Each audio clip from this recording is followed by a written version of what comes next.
I showed up to my wife's law school graduation party that I paid for, only for the venue to be closed.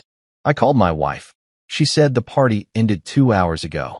I guess I didn't want you there. Then I saw my wife's post on her social media, thanking her office lover for sponsoring her education. So I walked away, quietly canceled every payment, and sold my 90% stake in her new boyfriend's company, $157 million worth. Minutes later, my phone lit up with 156 missed calls, and someone showed up at my door. So there I was, cruising down Fifth Avenue in my Tesla Model S, feeling pretty damn good about myself.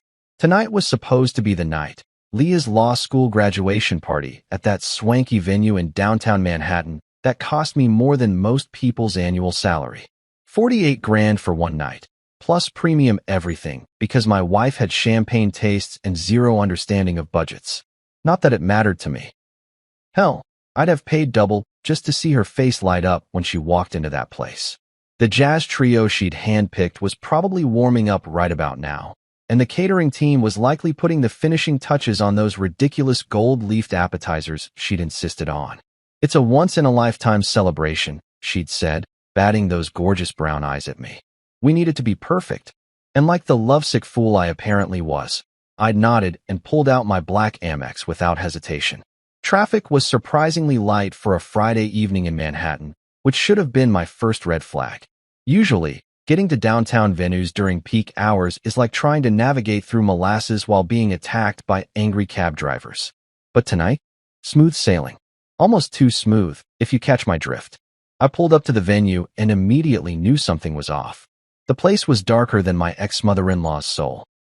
No valet, no warm lighting spilling onto the sidewalk, no sounds of celebration echoing from inside. Just silence and shadows. My gut started doing this annoying little dance it does when things are about to go sideways. I parked and walked up to the main entrance, my Italian leather shoes clicking against the pavement like a countdown timer. The doors were locked tight. Not just "we're running late" locked, but "nobody's been here for hours" locked. I pressed my face against the glass, cupping my hands to block out the streetlight glare. Empty. Completely, utterly, soul-crushingly empty. My phone was already in my hand before my brain fully processed what I was seeing. Speed dial number 1, Leah. Straight to voicemail. Her voice, all bright and cheerful. "Hi. You've reached Leah? I'm probably too busy being awesome to answer right now. So leave a message and I'll get back to you when I can." Even her voicemail was cocky. I should have seen the warning signs years ago. I tried again. And again. On the 4th attempt, she finally picked up. "Oh, hey babe." Her voice was light, almost musical. There was background noise, laughter, clinking glasses, the kind of sounds you'd expect from a party in full swing. "Leah, where are you?" "I'm at the venue, and it's completely dark. The doors are locked." A pause. Then that laugh. The one I used to think was adorable, but now sounded like nails on a chalkboard. "Oh, the party ended 2 hours ago. I guess I didn't want you there." The words hit me like a freight train carrying a cargo of what the actual hell. "What do you mean you didn't want me there? I paid for the entire thing." "I know, and it was beautiful. Everyone had such a wonderful time. The jazz trio was perfect, by the way. Great choice." Her voice was so casual, so matter-of-fact, like she was discussing the weather or commenting on a nice restaurant meal. "Leah, this is insane. You can't just..." Click. She hung up on me. Actually hung up. Like I was some telemarketer trying to sell her extended warranty coverage on a car she didn't own. I stood there on the sidewalk, staring at my phone like it had personally betrayed me. Cars were whooshing by. People were walking past with their Friday night plans, and the city was humming along like nothing had happened. But my world had just tilted off its axis. That's when I made my second mistake of the evening. I opened Instagram. There it was, posted just 45 minutes ago. Leah in that champagne gold dress I'd bought her last month from some boutique in Soho that charged more per square inch of fabric than NASA spends on heat shields. She looked absolutely stunning, I'll give her that. Her dark hair was perfectly styled, her makeup was flawless, and she was glowing with happiness. She was also kissing Dominic Kane. Dominic fucking Kane. Her senior partner at the law firm, the guy she'd talked about constantly for months. Oh, Dominic thinks this, and Dominic suggested that, and Dominic is such a brilliant legal mind. I'd started calling him Dominic this, Dominic that in my head months ago, because his name came up in every damn conversation. But here's the real kicker, the caption under the photo. Couldn't have done it without you. My sponsor through law school, Red Heart. My sponsor. My fucking sponsor. I'd paid every penny of her tuition for 3 years. I'd covered her rent, her car payments, her shopping sprees, her girls' trips to Miami and Napa Valley. I'd been her walking ATM for our entire relationship, and she was thanking Dominic for sponsoring her through law school, the guy who'd probably never paid for anything more expensive than her Starbucks order. My grip on the phone tightened until I could hear the case creaking. The blood was rushing in my ears, and for a second I thought I might actually pass out right there on the sidewalk. This wasn't just betrayal. This was humiliation served ice cold with a side of public embarrassment. Everyone who mattered to her had been at that party. Her law school friends, her colleagues, probably half the legal community in Manhattan. And they all thought Dominic was her sugar daddy. The comments were already rolling in. Heart eye emojis, congratulations, people tagging their friends to come see the gorgeous couple. One comment made my stomach drop even further. Finally, we were wondering when you two would make it official. You're perfect together. Finally, they've been wondering? How long had this been going on? I scrolled through more photos from the party. There was Leah giving her speech, the speech I'd helped her write, by the way, thanking everyone for their support. There was the cake-cutting ceremony with that ridiculously expensive custom cake I'd ordered from that fancy bakery in Brooklyn. There were group shots of her law school friends, candid photos of the jazz trio playing, pictures of people dancing and laughing and having the time of their lives. At my expense, literally. And in every single photo where couples appeared, there was Leah with Dominic. His arm around her waist, her hand on his chest, both of them looking like they'd stepped out of some romantic movie about successful young lawyers falling in love over case files and late-night coffee runs. I turned away from the locked venue without another word. There was nothing left to say, nothing left to see. The party was over, in more ways than one. Walking back to my car, I felt something shift inside me. The hurt was still there, raw and burning, but underneath it was something colder. Something calculating. Leah thought she was so clever, pulling off this little switcheroo. She thought she could just erase me from her success story and replace me with her new boyfriend like I was some inconvenient footnote in her biography. But here's what my dear wife didn't know, and what was about to become very, very important. I don't just throw money around randomly. Every dollar I spend, every investment I make, every financial decision that affects my life gets documented, tracked, and recorded with the precision of a Swiss watchmaker. And Dominic Kane? Well, let's just say that our connection ran a lot deeper than Leah realized. The drive back to my apartment was a blur of red lights and rage-induced tunnel vision. I barely remember navigating through Manhattan traffic, which is saying something, because usually driving in this city requires the focus of a neurosurgeon and the patience of a monk. But tonight, I could have been driving blindfolded through a demolition derby, and I wouldn't have noticed. My building's doorman, Carlos, gave me his usual friendly wave, but I could see the concern creep across his face when he got a good look at me. Evening, Mr. Thompson. Everything all right. Just peachy, Carlos. Living the dream. My voice came out flat, emotionless. Even I could hear how dead I sounded. The elevator ride to the 30th floor felt like it took forever. I caught my reflection in the polished steel doors and almost didn't recognize myself. My usually perfect hair was disheveled from running my hands through it. My tie was crooked, and my eyes had this hollow look that reminded me of those shell-shocked soldiers you see in war documentaries. But as soon as I walked through my front door and saw my apartment, my asterisk apartment, the one I'd bought and paid for and decorated according to my own damn taste, something inside me started to solidify. This wasn't over. Not by a long shot. The place was exactly as I'd left it this morning. Immaculate, organized, and completely under my control. Floor-to-ceiling windows offered a breathtaking view of Central Park, where the city lights twinkled like expensive jewelry scattered across black velvet. The modern furniture was all clean lines and quality materials. None of that fussy antique stuff Leah had been pushing for. It would add character, she'd said. Yeah, well, turns out she was the one lacking character. I poured myself 3 fingers of Macallan 25, the good stuff I usually save for closing major deals, and headed straight for my home office. This room was my sanctuary, my fortress of solitude, my command center. Everything in here was exactly where it should be, arranged with the kind of obsessive precision that had made me successful in the first place. The desk was a thing of beauty, reclaimed walnut from some 19th century barn in Vermont, custom built by a guy in Brooklyn who charged more per square foot than most Manhattan apartments. My laptop sat open in the exact center, flanked by 2 matching monitors and a sound system that cost more than most people's cars.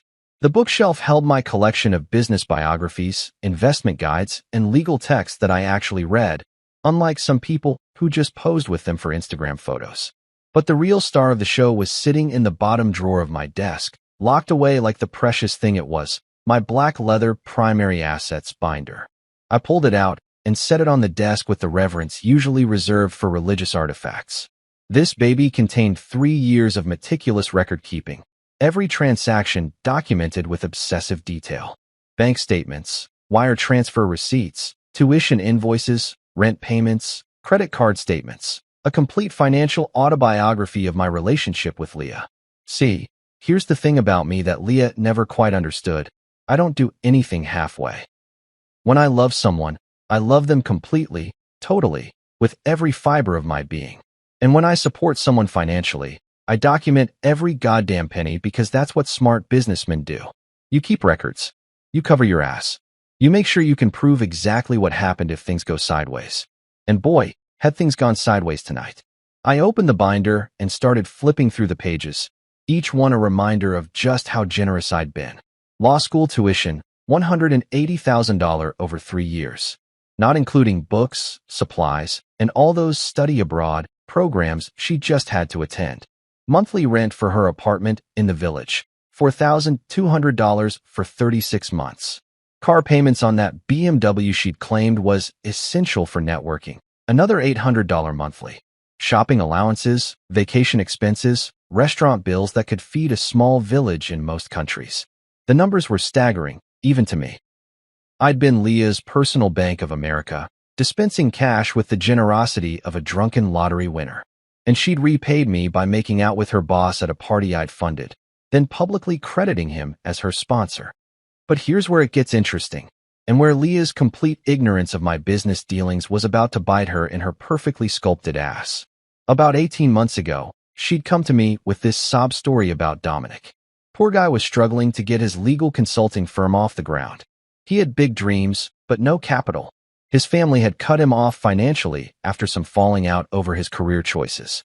He was brilliant, according to Leah, but just needed someone to believe in him. "Baby, you're so good at seeing potential in people," she'd said, curled up next to me on this very couch. "Dominic has this amazing vision for revolutionizing corporate legal services. He just needs someone with your business sense to help make it happen." She'd batted those long eyelashes and given me that smile that used to make my knees weak. "Maybe you could meet with him? Just coffee, nothing major. I think you two would really click." So I'd met with Dominic. And you know what? The guy actually was brilliant. His business plan was solid, his market analysis was spot on, and his projections were realistic. Kane Dynamics had real potential to disrupt the traditional corporate law model. The problem was, he needed serious capital to make it happen, way more than a simple loan or investment from friends and family. That's when I'd made my move. I'd offered to fund Kane Dynamics completely. Full startup capital, operational expenses, office space, employee salaries, marketing budget, the whole 9 yards. In exchange, I wanted 90% ownership of the company. Dominic would retain 10% and serve as CEO, but I would be the majority shareholder with full voting control. It was a fair deal, more than fair, actually. Most venture capitalists would have demanded 95% for that level of investment. But I'd liked the guy, and more importantly, I'd wanted to make Leah happy by helping her friend. The paperwork was airtight, drawn up by the best corporate lawyers money could buy.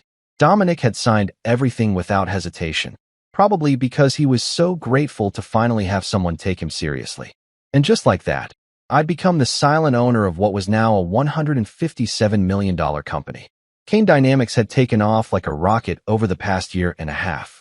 They'd landed major contracts with Fortune 500 companies, opened offices in 3 cities, and were being courted by several private equity firms for acquisition.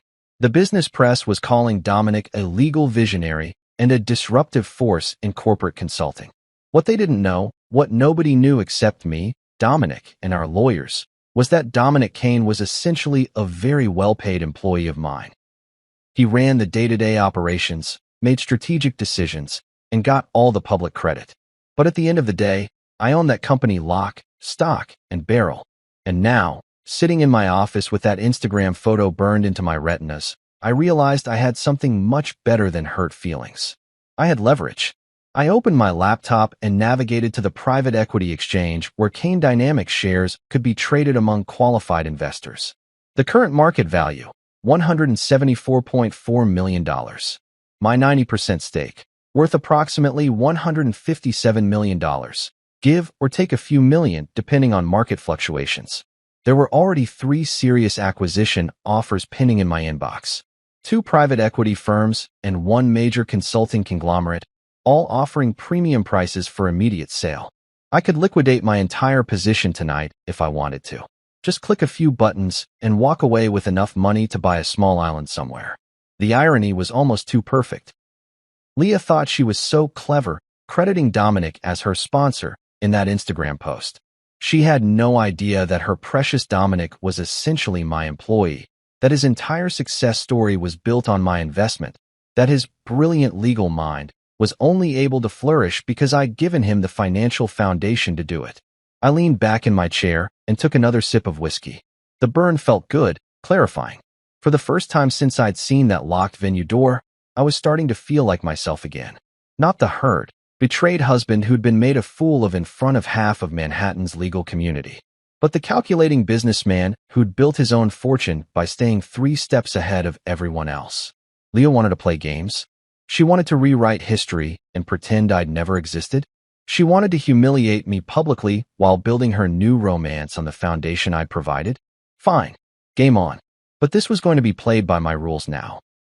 You know that feeling when you're standing at the edge of a cliff, and there's this moment where you could either step back to safety or take the leap into the unknown. That's exactly where I was sitting at 2:47 a.m., staring at my laptop screen with the cursor hovering over buttons that would change everything. The Macallan had done its job. The sharp edges of my anger had smoothed into something much more dangerous. Cold, calculated fury. I'd spent the last 4 hours going through every financial connection I had to Leah's perfect little life. And let me tell you, the web was more extensive than a conspiracy theorist's corkboard. But I'm a methodical guy. You don't build a multi-million-dollar portfolio by making rash decisions, even when your cheating wife has just served your dignity on a silver platter to half of Manhattan's legal elite. So I started small, with the arteries that fed her lifestyle before moving on to the major organs. First up, the graduation party vendors. My fingers flew across the keyboard as I logged into my business banking portal. The venue payment? Canceled, with a dispute filed citing services not rendered as agreed. The catering company? Same treatment. The jazz trio she'd handpicked? Their check was getting stopped faster than a teenager trying to use a fake ID at a liquor store. Now, technically, the services had been rendered, just not to me, since I'd apparently been persona non grata at my own wife's celebration. But that's the beautiful thing about contract law. There's always an out if you know where to look. The venue contract specifically stated that the event was for Mr. and Mrs. Thompson's celebration, and since Mr. Thompson hadn't been invited, the terms had been materially breached. I could practically hear the phone calls that would be happening in a few hours. Venue managers scrambling to explain to their bosses why they'd hosted a party without getting paid. Caterers wondering how they were going to explain the bounced check to their suppliers. The jazz trio probably wouldn't even notice until they tried to deposit their payment next week. But when they did, it was going to be a fun conversation. Next on the chopping block, Leah's corporate American Express card. This one was particularly satisfying because I'd set it up as an authorized user account under my primary business credit line. The monthly limit was $15,000, which she routinely maxed out on everything from designer shoes to those ridiculous $200 facials she claimed were essential for professional networking. With a few C, her Uber account was linked to that card. Her seamless orders, her Amazon Prime shopping sprees, her monthly subscription to that boutique gym in Soho where she did more socializing than working out. All of it was about to come to a screeching halt the next time she tried to make a purchase. Then came the big one, her final semester tuition reimbursement. See, here's something most people don't know about law school financing. A lot of students pay their final semester tuition up front and then apply for various reimbursements and grants after graduation. It's like getting a tax refund, except the check is usually around $35,000, and it comes from the school's financial aid office rather than the IRS. Leah's reimbursement had been processed yesterday. I'd gotten the notification email while I was driving to the party venue. $37,000 for $112, direct deposited into the joint checking account I'd set up for her education expenses. The same account where I was listed as the primary holder. I transferred every penny back to my personal account and then closed the joint account entirely. The transaction history would show exactly what had happened, but by the time Leah figured it out, the money would be long gone and the account would be a memory. But that was all just foreplay. The main event was Kane Dynamics. I pulled up the private equity exchange again and stared at the numbers. The company I'd built, because let's be honest, that's exactly what I'd done, was valued at $174.4 million as of market close. My 90% stake was worth more than some small country's GDP. And sitting in my inbox were 3 acquisition offers that would turn my investment into enough cash to retire tomorrow if I wanted to. The first offer was from Meridian Capital, a Boston-based private equity firm that specialized in legal service acquisitions. They were offering $180 million for a complete buyout, which represented a 3.2% premium over current market value. Not bad, but not spectacular. The second offer came from Goldman Sachs' private wealth division, representing an unnamed client who wanted to acquire Kane Dynamics as part of a larger legal services consolidation play. Their offer was $185 million, plus a potential earn-out clause that could push the total to $200 million if certain performance metrics were met over the next 2 years. But the third offer, that was the one that made me smile for the first time all night. Blackstone Legal Partners, the same firm that had been trying to poach Dominic for the past 6 months, was offering $195 million for an immediate acquisition, with the stipulation that all current management would be retained for a minimum of 2 years. They wanted to buy Kane Dynamics specifically to get Dominic, not realizing that Dominic was essentially just an expensive employee who could be replaced at my whim. The irony was so thick you could cut it with a knife. Blackstone was willing to pay nearly $200 million to acquire a company just to get their hands on a guy who was about to find out that his entire career was built on borrowed time and my generosity. I opened a new browser tab and navigated to the secure transaction portal. My fingers hovered over the keyboard as I considered my options. I could accept the Blackstone offer and walk away with enough money to never work again. Or I could accept one of the other offers and watch Dominic's world crumble when his new corporate overlords decided they didn't need his services after all. But then I remembered that Instagram photo. Leah's lips on his, her hand on his chest, that caption thanking him for being her sponsor through law school. I remembered the comments from their mutual friends. All those people who thought they'd been watching some beautiful love story unfold when they were actually witnessing the most expensive cuckold arrangement in Manhattan's history. Fuck it. I clicked on the Blackstone offer and hit accept terms. The transaction would take 48 hours to fully process, but my shares were now locked in at $195 million. By Monday morning, I would no longer own Kane Dynamics, and Dominic would be working for people who'd paid a premium price for a company they thought he controlled. The beautiful part was that Dominic would probably never know what hit him. He'd wake up Monday morning thinking he was still the visionary CEO of his successful consulting firm. He'd grab his usual coffee from that pretentious place on the corner, check his stock options portfolio, and probably text Leah some cute message about their bright future together. Instead, he'd walk into his office to find representatives from Blackstone waiting to explain the new corporate structure. They'd be polite about it, professional, but the message would be clear. Kane Dynamics was under new management, and Dominic's role was about to be evaluated for optimal strategic fit. In corporate speak, that translates to, "We paid $195 million for your company because we thought you were indispensable, but now that we own you, we're going to figure out whether you're actually worth keeping around." My laptop chimed with a confirmation email. Transaction accepted.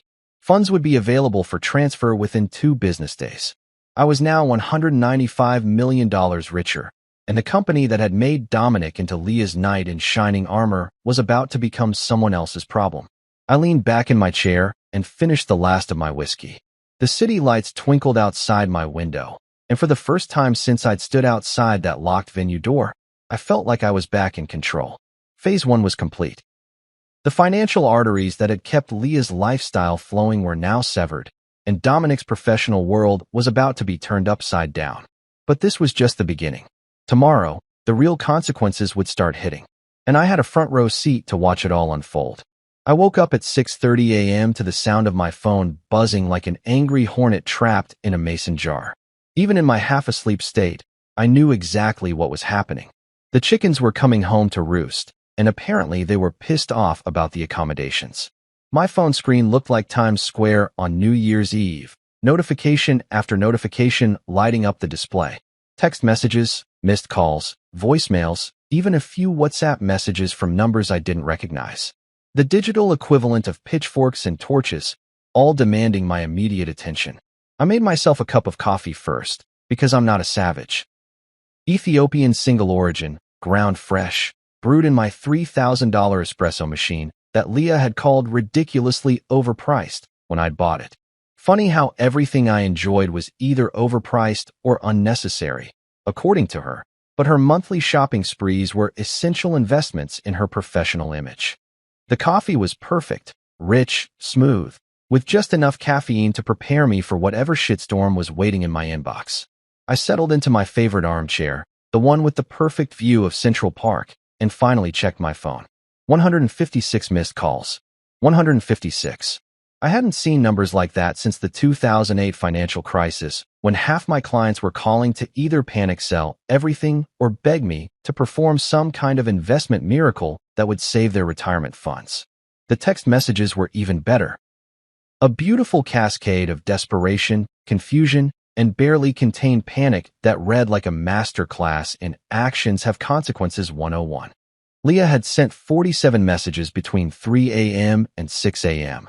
They started out confused. Babe, my card got declined at the pharmacy. Can you check on that? Progressed through anger. This is ridiculous. I need my medications and my card isn't working. And ended up in full-blown panic mode. Call me back right now.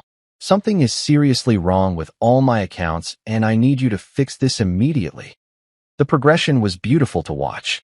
You could practically see the exact moment when she realized this wasn't some computer glitch or banking error. The timestamp on message 32 was 4:47 a.m., probably right around when she called her bank and discovered that her account had been closed by the primary account holder. That would be me, in case anyone was keeping score. Dominic's messages were more professional, but equally frantic. As a lawyer, he at least understood the concept of documentation, so his texts read like evidence for a future court case. Michael, there seems to be an issue with Kane Dynamics operational accounts. Please call me at your earliest convenience to discuss. Then, 2 hours later, Michael, this is urgent. Our payroll system is showing errors and several vendors are reporting payment issues. We need to resolve this immediately. But the real entertainment was in the voicemails. I grabbed a fresh cup of coffee and settled in for what I knew was going to be better than anything Netflix had to offer. Voicemail number 12 was from the venue coordinator, her voice tight with professional panic. Mr. Thompson, this is Sandra from the Crystal Ballroom. We need to discuss the payment reversal that occurred overnight. Our accounting department is showing a significant discrepancy, and we have vendors asking questions about their payments. Please call me back as soon as possible. Voicemail 23 was from Dominic's CFO, a guy named Bradley who sounded like he'd been chain-smoking since dawn. Mr. Thompson, this is Brad Henley from Kane Dynamics. We've got a serious problem with our operating capital, and Dominic mentioned you might be able to help clarify some banking issues. The board is meeting in emergency session, and we really need to get this sorted out before market open. Emergency session. I loved it. Nothing says your life is about to change dramatically like an emergency board meeting on a Saturday morning. But voicemail 38 was the crown jewel. Leah's voice, completely unhinged. You son of a bitch. I know you're doing this on purpose. You can't just steal my money because your feelings got hurt.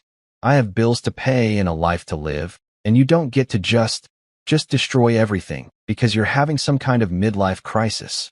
Call me back right fucking now, or I swear to God I'll. The message cut off there, probably because she'd exceeded the time limit. Midlife crisis. That's what she was calling it. Like my perfectly reasonable response to being publicly humiliated and financially cuckolded was some kind of mental health episode that required her patience and understanding. I was on voicemail 45 when the doorbell rang. Carlos must have called up from the lobby, but I'd been too entertained by the digital meltdown to answer my landline. I walked to the front door and checked the peephole, expecting to see Leah standing there with that "we need to talk" expression that had preceded every major argument of our marriage. Instead, it was Maya Torres, Leah's personal assistant. Poor Maya looked like she'd been through a blender set on emotional devastation. Her usually perfect hair was pulled back in a messy ponytail. She was wearing yesterday's clothes, and she was clutching her phone like it was the only thing keeping her tethered to reality. I opened the door and leaned against the frame, coffee mug in hand. "Maya, this is unexpected. Don't you usually work banker's hours?" "Mr. Thompson, I'm so sorry to bother you this early, but..." She paused, looking around like she was afraid someone might be watching. "Can I come in? There's a situation." I stepped aside and gestured for her to enter. Maya had always been efficient, professional, and refreshingly honest about Leah's more unreasonable demands. If anyone deserved to be caught in the crossfire of my marital nuclear war, it wasn't her. She followed me into the living room, declining my offer of coffee with a shaky wave of her hand. "I don't even know where to start," she said, sinking into the couch like a deflated balloon. "Everything's falling apart." "Define everything," I said, settling back into my chair with the casual interest of someone watching a nature documentary about predators. The graduation after-party got shut down halfway through last night because the venue's check bounced. People were still dancing when security came in and told everyone they had to leave. Leah was mortified. I mean, absolutely mortified. Some of the partners from her firm were there, and they had to watch her get escorted out by building security. I nodded sympathetically while internally doing a victory dance. "That does sound embarrassing. But that's not even the worst part," Maya continued, her voice rising with each word. "This morning, Kane Dynamics' payroll system crashed. Completely crashed. Nobody got their direct deposits. The accounting software is showing error messages, and half the staff can't access their company credit cards." "Sounds like a technical issue," I said, taking another sip of coffee. "Mr. Thompson," Maya said, looking at me with the kind of expression usually reserved for explaining simple concepts to small children. "Dominic's board is in emergency session. They're talking about bringing in external auditors. There are rumors flying that the company might be facing some kind of hostile takeover or financial investigation." I raised an eyebrow. "That's quite a leap from a payroll glitch." "And Leah?" Maya's voice dropped to almost a whisper. "Leah's losing it. Completely losing it. Her bank accounts are frozen, her credit cards aren't working, and she can't reach you. She's been calling everyone she knows trying to figure out what's happening, but nobody has any answers." She pulled out her phone and showed me the screen. 17 missed calls from Leah in the past hour alone. "She sent me here to find you," Maya said. She's scared, Mr. Thompson. Really scared. She keeps saying that something terrible has happened and that you're the only one who can fix it." I set down my coffee mug and looked at Maya with what I hoped was an expression of mild concern mixed with complete innocence. "Well, Maya, that does sound like quite a predicament. So you'll help?"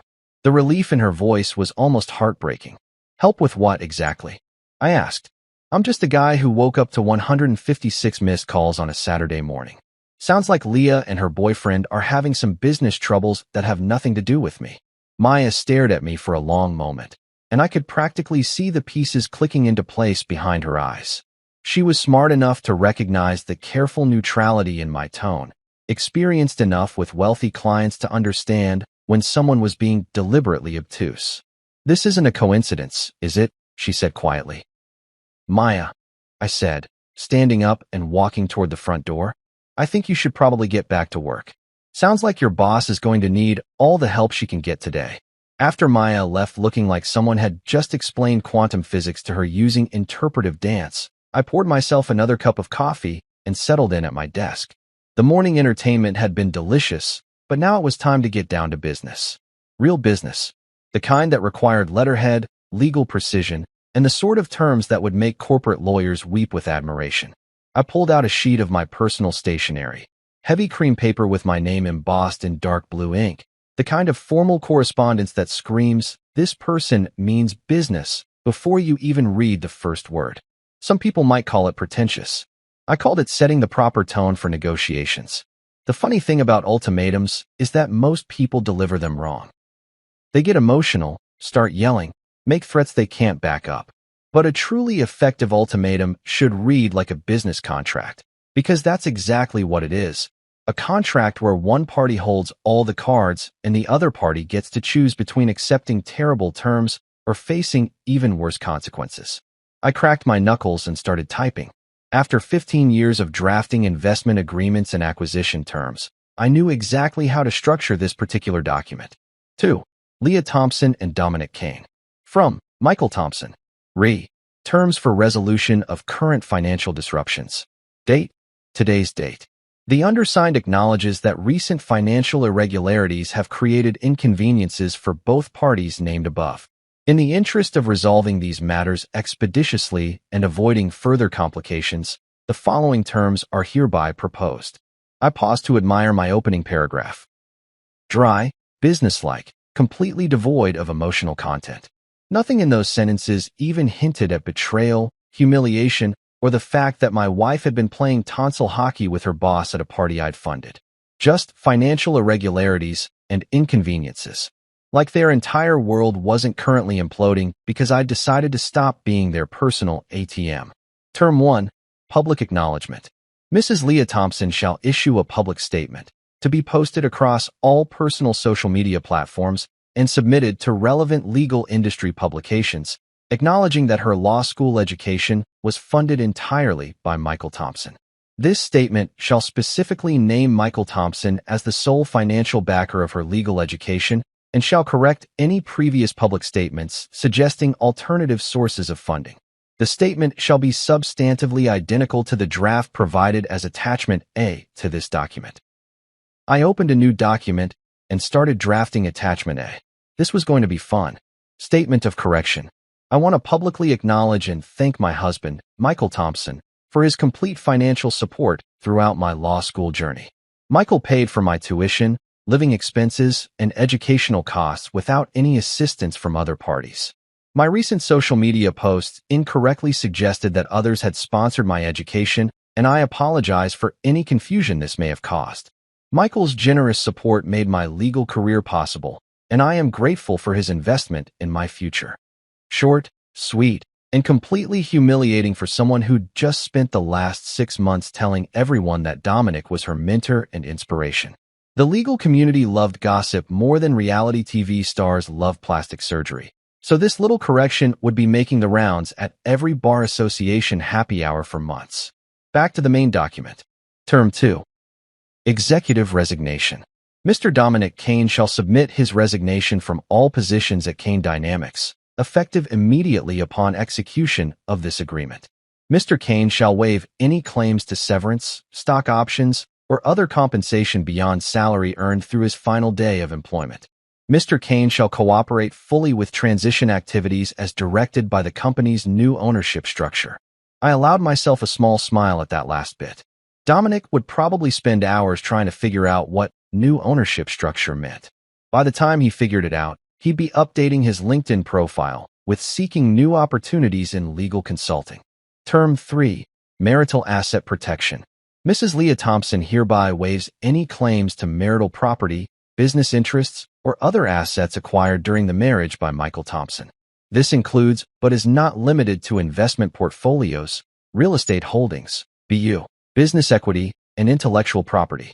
Mrs. Thompson acknowledges that these assets represent Michael Thompson's separate property and shall make no claims for division, support, or compensation related to these holdings. This was the big one. Under New York's equitable distribution laws, Leah could theoretically claim half of everything I'd acquired during our marriage. But that was only if she wanted to drag things through divorce court while I systematically dismantled every financial structure that supported her lifestyle. The smart play was to waive her claims now and avoid the scorched earth litigation that would leave us both poorer and angrier. Term 4. Non-disclosure agreement. Both parties shall execute comprehensive non-disclosure agreements prohibiting public discussion of Michael Thompson's business activities, investment decisions, or personal affairs. This includes, but is not limited to, social media posts, interviews, casual conversations with third parties, and any other forms of public or private communication that reference Michael Thompson in any context. I wanted them both to disappear from my life completely. No more Instagram posts tagging me in couple photos. No more casual mentions at networking events. No more, "Oh, Michael thinks this," or "Michael suggested that," in their professional conversations. They could go build their new life together, but they'd be doing it without using my name as their social currency. Term 5. Enforcement and consequences. Any violation of these terms shall result in immediate legal action seeking full monetary damages, injunctive relief, and complete asset clawback of all funds previously provided to either party. Michael Thompson reserves the right to pursue all available legal remedies, including but not limited to civil litigation, asset forfeiture proceedings, and criminal referrals where applicable. The stick to go with the carrot, in other words. Play by my rules, or I'd spend the next 5 years and a significant portion of my considerable wealth making their lives a legal nightmare that would make Dante's Inferno look like a spa vacation. I printed the document on my personal letterhead, then printed a second copy for my records. The terms were harsh but fair, or at least, they were as fair as I was feeling toward a cheating wife and her boyfriend who'd been living off my generosity while planning their romantic future together. The beauty of this approach was its simplicity. Leah and Dominic could sign the papers and move on with their lives, or they could refuse and watch as their current financial catastrophe became a permanent state of affairs. I wasn't asking for anything unreasonable, just public acknowledgement of reality, professional consequences for Dominic's poor judgment, and legal protection for my own assets. I folded the documents carefully and placed them in a manila envelope along with a cover letter explaining that they had 24 hours to respond. Not to negotiate, not to propose counteroffers, but to respond with either signed agreements or a clear indication that they preferred to handle this matter through alternative means. Alternative means, in this context, being the legal equivalent of a nuclear winter that would leave both of them professionally and financially radioactive for years to come. Maya was probably still somewhere in the building, either hiding in the lobby or pacing around outside, trying to figure out how to report back to Leah without becoming the messenger who gets shot. I called down to Carlos and asked him to find her and have her come back up. She knocked on my door 15 minutes later, looking even more frazzled than when she'd left. "Mr. Thompson? Carlos said you wanted to see me again." I handed her the envelope. "I need you to deliver this to Leah in person. Not by email, not by text, not left with a doorman or assistant. Hand-delivered, with confirmation that she's read and understood the contents." Maya took the envelope like it might explode in her hands. "What is it?" "A solution to her current problems," I said, "along with some very reasonable terms for resolving this situation. She has 24 hours to respond. And if she doesn't respond?" I smiled the kind of smile that venture capitalists use when explaining to startup founders why their company is being dissolved. "Then she'll discover that her current problems were just the opening act. The main show hasn't even started yet." I spent the rest of Saturday doing exactly what I'd been planning to do before my life imploded on Friday night. Absolutely nothing productive. I ordered Thai food from that place on the Upper West Side that charges $40 for pad Thai, but makes it so good you'd sell your grandmother's jewelry to get another order. I binge-watched the entire second season of some Netflix show about billionaires behaving badly, which, given my current circumstances, felt like a documentary about my weekend. Around 7 p.m., I opened a bottle of Barolo that I'd been saving for a special occasion. Originally, I thought that special occasion might be Leah's first big case win, or maybe a romantic anniversary dinner. Turns out the special occasion was celebrating the systematic destruction of my cheating wife's financial security. Life's funny like that. The wine was perfect, rich, complex, with just enough tannins to remind you that good things take time to develop properly. Unlike marriages, apparently, which could go from "till death do us part" to "I guess I didn't want you there" faster than a tech startup burning through venture capital. My phone had been mercifully quiet since Maya left with the envelope. Either Leah was taking her time reading my terms, or she was holed up somewhere having the kind of emotional breakdown that requires multiple boxes of tissues and at least one friend willing to listen to 3 hours of, but I don't understand how this happened, on repeat. I was halfway through the bottle and contemplating whether to order dessert from that overpriced gelato place when my building's front desk called. "Mr. Thompson? There's a Mrs. Thompson here to see you. Should I send her up?" Of course there was. I'd been wondering when she'd finally work up the courage to face me directly instead of sending her assistant to do reconnaissance missions. "Send her up, Carlos." "Thanks." I didn't bother changing clothes or tidying up the apartment. If Leah wanted to have this conversation, we were going to have it on my terms, in my space, with me holding all the cards. Besides, she'd seen me in sweatpants and a Harvard Business School t-shirt before. Though admittedly, those previous occasions hadn't involved me systematically dismantling her entire financial support structure. The knock on my door came exactly 4 minutes later, just enough time for the elevator ride, and a brief moment of hesitation in the hallway while she worked up her nerve. I opened the door and got my first look at my wife since she'd decided to credit her boyfriend as her law school sponsor. She looked like absolute hell. Her usually perfect hair was hanging loose and unwashed, with the kind of greasy limpness that comes from spending too much time lying in bed staring at the ceiling. The designer makeup she never left the apartment without was completely absent, leaving her face pale and puffy around the eyes. She was still wearing yesterday's clothes. That same champagne gold dress from the Instagram photo, except now it was wrinkled and stained with what looked like coffee or wine or possibly tears. "Can I come in?" she asked, her voice barely above a whisper. I stepped aside without saying anything. What was there to say? "Welcome to the consequences of your actions. Gee, you look like someone who just discovered that financial security isn't guaranteed. Sometimes silence is more devastating than any clever comeback."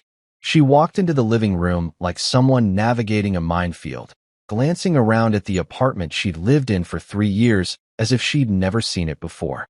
Maybe she was finally noticing that every piece of furniture, every piece of art, every expensive gadget had been bought with my money. Or maybe she was just trying to figure out how to start a conversation with the husband she'd publicly humiliated less than 24 hours ago. "I got your document," she said, sinking onto the couch where she'd cuddled with me countless times while planning our future together. Back when I'd thought our future involved growing old together instead of growing apart via Instagram posts. "I figured you had, considering you're here instead of at Dominic's place." I stayed standing, leaning against the window with my wine glass. Power dynamics matter in negotiations, and I wanted her looking up at me for this conversation. "Michael, I need you to understand something." She was using her lawyer voice, the calm, reasonable tone she'd practiced for closing arguments and client meetings. "What happened at the party? It wasn't supposed to hurt you." I nearly choked on my wine. "It wasn't supposed to hurt me? You threw a graduation party that I paid for, didn't invite me, made out with your boss in front of everyone we know, and then publicly credited him for funding your education. But somehow this wasn't supposed to hurt me. I just..." She paused, running her hands through her unwashed hair. "I didn't want you there with my friends." "Your friends." I repeated the words like I was trying to understand a foreign language. "The same friends who've been eating at restaurants I paid for, drinking wine I bought, celebrating your accomplishments that I funded?" "It's not like that." "Then explain to me what it is like, Leah. Because from where I'm standing, it looks like you've been running a 3-year con where you let me pay for your entire life while you planned your exit strategy with Dominic." She stood up abruptly, pacing toward the kitchen like a caged animal. "You don't understand the pressure I was under. Do you know what it's like being the wife who can't afford anything on her own? Having everyone know that my husband pays for everything? So your solution was to pretend that your boyfriend pays for everything instead? He's not my boyfriend." The words came out sharp and defensive. "Dominic and I. It's complicated." I laughed, and even I could hear how cold it sounded. "Complicated. Right. That's what we're calling it when you stick your tongue down someone's throat at a party and thank them for sponsoring your education." She stopped pacing and turned to face me. "I made a mistake, okay? I got caught up in the moment, and I said something stupid on Instagram. But that doesn't mean you get to destroy my entire life." "Destroy your life?" I set down my wine glass and walked toward her. "Leah, I didn't destroy anything. I just stopped paying for it." There's a difference. You cancel my credit cards. You close my bank accounts. She gestured wildly around the apartment. You've turned off everything. I can't even buy groceries. Welcome to adulthood, I said. Most people actually have to earn money before they can spend it. Revolutionary concept, I know. Her face crumpled, and for a moment I saw a flash of the woman I'd fallen in love with 4 years ago. Vulnerable, uncertain, human. Then she straightened up, and the lawyer mask slipped back into place. Those terms you sent me, she said. They're ridiculous. You can't expect me to publicly humiliate myself just because you're having some kind of what? I interrupted. Some kind of reasonable response to being betrayed and humiliated? Some kind of natural reaction to discovering that my wife has been planning her future with another man while I pay all the bills. I never planned anything with Dominic. Really? Because that Instagram post sure made it sound like you two have been quite the team. Couldn't have done it without you, my sponsor through law school. Heart emoji. Pretty clear messaging there, counselor. She was crying now, ugly tears that streaked down her cheeks and dripped onto that champagne gold dress. I felt overshadowed by you. Like I couldn't have any success that was really mine. Like everything I accomplished was just because of your money. And so you decided to give the credit to Dominic instead. I didn't mean for it to happen like this. But it did happen like this. I walked back to the window, looking out at the city lights that sparkled like scattered diamonds. You made choices, Leah. You chose not to invite me to your party. You chose to kiss Dominic in front of everyone. You chose to thank him publicly for something I paid for. And now you get to live with the consequences of those choices. She followed me to the window, standing close enough that I could smell her perfume mixed with the scent of desperation and regret. Michael, please. I know I screwed up, but we can fix this. We can go to counseling. We can work through this together. You don't have to burn everything down. I turned to look at her, this woman I'd loved enough to support completely, to invest in totally, to trust with my heart and my wallet. Those terms in the envelope aren't negotiable, Leah. You sign them, or you learn what life looks like when I'm not subsidizing it. And if I sign them, what then? Then you and Dominic can build whatever life you want together. Just not with my money, and not with my name attached to your success story. She stared at me for a long moment, probably trying to figure out if I was bluffing. I wasn't. The old Michael, the one who'd believed in love and partnership and building a life together, had died somewhere between that locked venue door and that Instagram post. The new Michael was a businessman first, and businessmen don't make deals with people who've already proven they can't be trusted. 24 hours, I said quietly. Sign the papers, or find out what the alternative looks like. Monday morning arrived with the kind of crisp autumn air that makes Manhattan feel like the center of the universe. I chose my outfit carefully, navy Tom Ford suit, Italian leather shoes that cost more than most people's rent, and a tie that whispered, I own this room, without having to shout about it. Today wasn't just about business. It was about making a statement that would echo through the financial district for months. The Kane Dynamics building on Park Avenue was one of those gleaming glass towers that screamed, "We've made it," to anyone walking by. 47 stories of steel and ambition, with Dominic's company occupying the entire 32nd floor. I'd been here exactly once before, about 6 months ago, when Dominic had insisted on giving me a tour of our expanding empire. Our empire. If he only knew. I walked through the lobby like I owned the place, which, until about 18 hours ago, I basically did. The security guard recognized me and waved me through without the usual visitor badge nonsense. Poor guy probably had no idea that the friendly investor he'd been greeting for the past year and a half had just sold the company out from under everyone's feet. The elevator ride to the 32nd floor gave me time to appreciate the irony of the situation. When I'd first invested in Kane Dynamics, Dominic had been working out of a WeWork space in Brooklyn, sharing a conference room with a startup that made artisanal dog treats and another company that was trying to revolutionize the sock industry. Now he had a corner office with floor-to-ceiling windows and a view that probably cost more per square foot than some people's entire apartments. All thanks to my money. All about to become someone else's problem. The reception area was buzzing with the kind of nervous energy that happens when rumors start flying and nobody knows which way the wind is blowing. I could see clusters of employees having hushed conversations by the coffee machine, and at least 3 people were frantically typing on their phones like they were texting their resumes to headhunters. Mr. Thompson, the receptionist, a young woman named Jessica who'd always been unfailingly polite, looked relieved to see me. Thank goodness you're here. Mr. Kane has been trying to reach you all weekend. I'm sure he has, I said, checking my watch. Is the board meeting still happening? Yes, sir. Conference room A. They've been in there since 7 this morning. 7 a.m. on a Monday. That was desperation time. The kind of early meeting that happened when shit had hit the fan and everyone was scrambling to figure out which direction the pieces were flying. I walked down the hallway toward the conference room, passing offices where Kane Dynamics rising stars were probably wondering if they'd still have jobs by lunch. The irony wasn't lost on me that I was about to attend a board meeting for a company I no longer owned, to discuss problems I created, with people who had no idea I was the source of their current nightmare. The conference room had glass walls, so I could see the meeting in progress before I even opened the door. 7 people around a mahogany table that cost more than most cars, all looking like they'd been hit by a freight train carrying bad news. Financial documents were scattered across the table, laptops were open showing spreadsheets that probably looked like crime scenes, and everyone had that shell-shocked expression that comes with realizing your professional world is imploding in real time.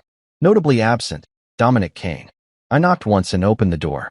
The conversation stopped immediately, and 7 pairs of eyes turned toward me with the kind of desperate hope usually reserved for disaster movie scenes where the cavalry arrives just in time. Michael. Brad Henley, the CFO, practically jumped out of his chair. Thank God you're here. We've been trying to reach you all weekend. So I heard, I said, taking the empty seat at the head of the table. It was Dominic's usual spot, but since Dominic wasn't here, I figured someone should fill the leadership vacuum. Where's our fearless CEO? The board members exchanged glances like they were trying to decide who had to deliver the bad news. Finally, Sarah Chun, the head of operations, cleared her throat.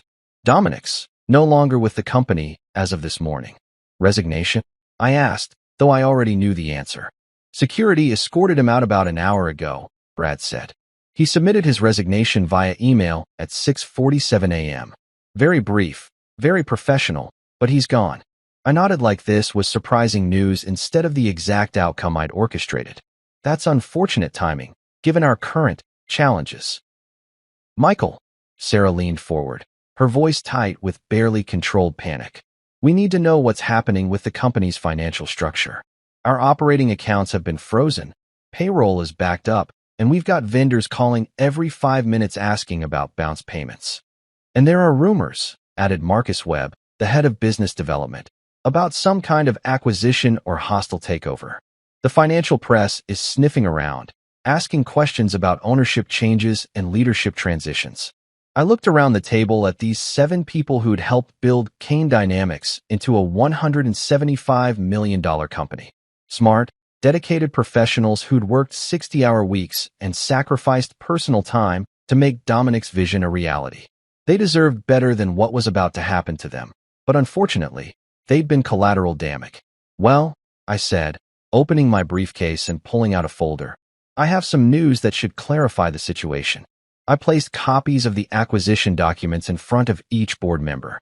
The Blackstone Legal Partners logo was prominently displayed at the top of each page, followed by language that was both crystal clear and utterly devastating to everyone in the room.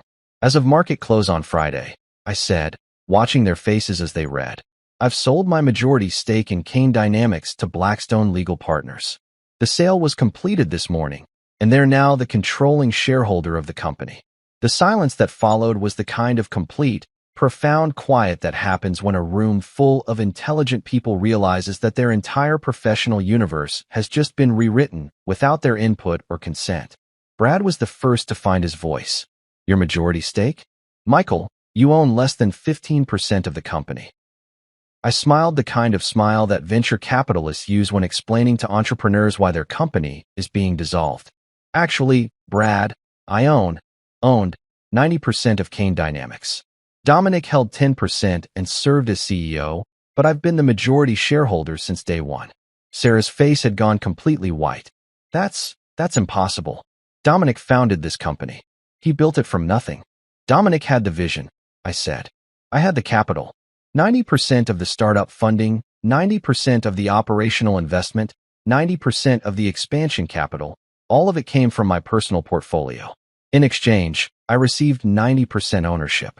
It's all documented in the original incorporation papers, if you'd like to review them. Marcus was frantically scrolling through his phone, probably pulling up the corporate filings that he should have read more carefully 18 months ago. But why? Why would you sell the Blackstone? We're profitable, we're growing, we just landed the Morrison Industries contract. Because, I interrupted, my priorities have changed. I'm divesting from certain business relationships that no longer align with my personal interests. The euphemism hung in the air like smoke from a fired gun. These people weren't stupid. They could probably guess that my sudden decision to sell had something to do with the mysterious personnel changes and Dominic's abrupt departure. But they'd never know the full story. They'd never know about the graduation party, the Instagram post, or the fact that their former CEO had been playing house with my wife while I funded his professional dreams. "What does this mean for us?"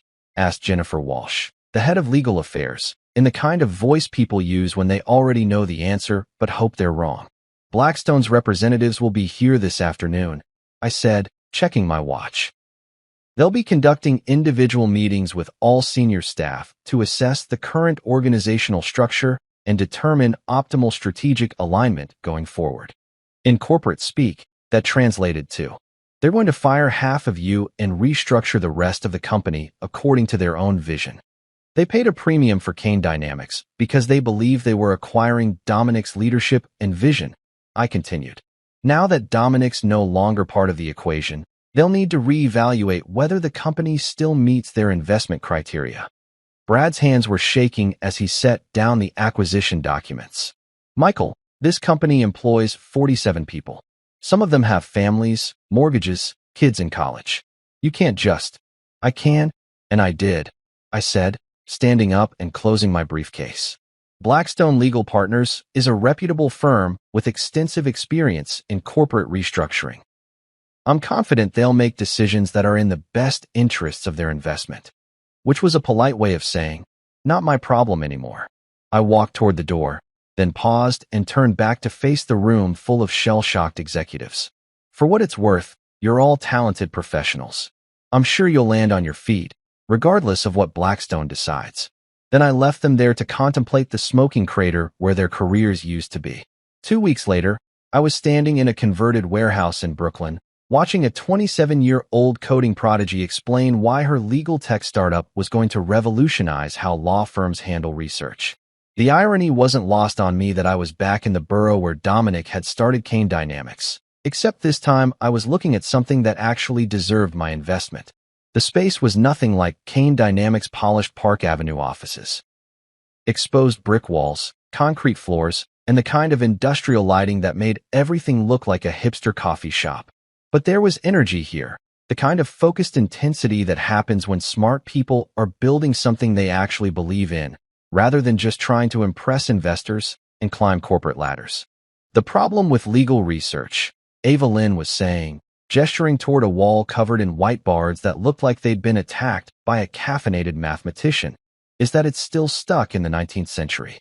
Lawyers are paying junior associates $300 an hour to do work that artificial intelligence could handle in minutes."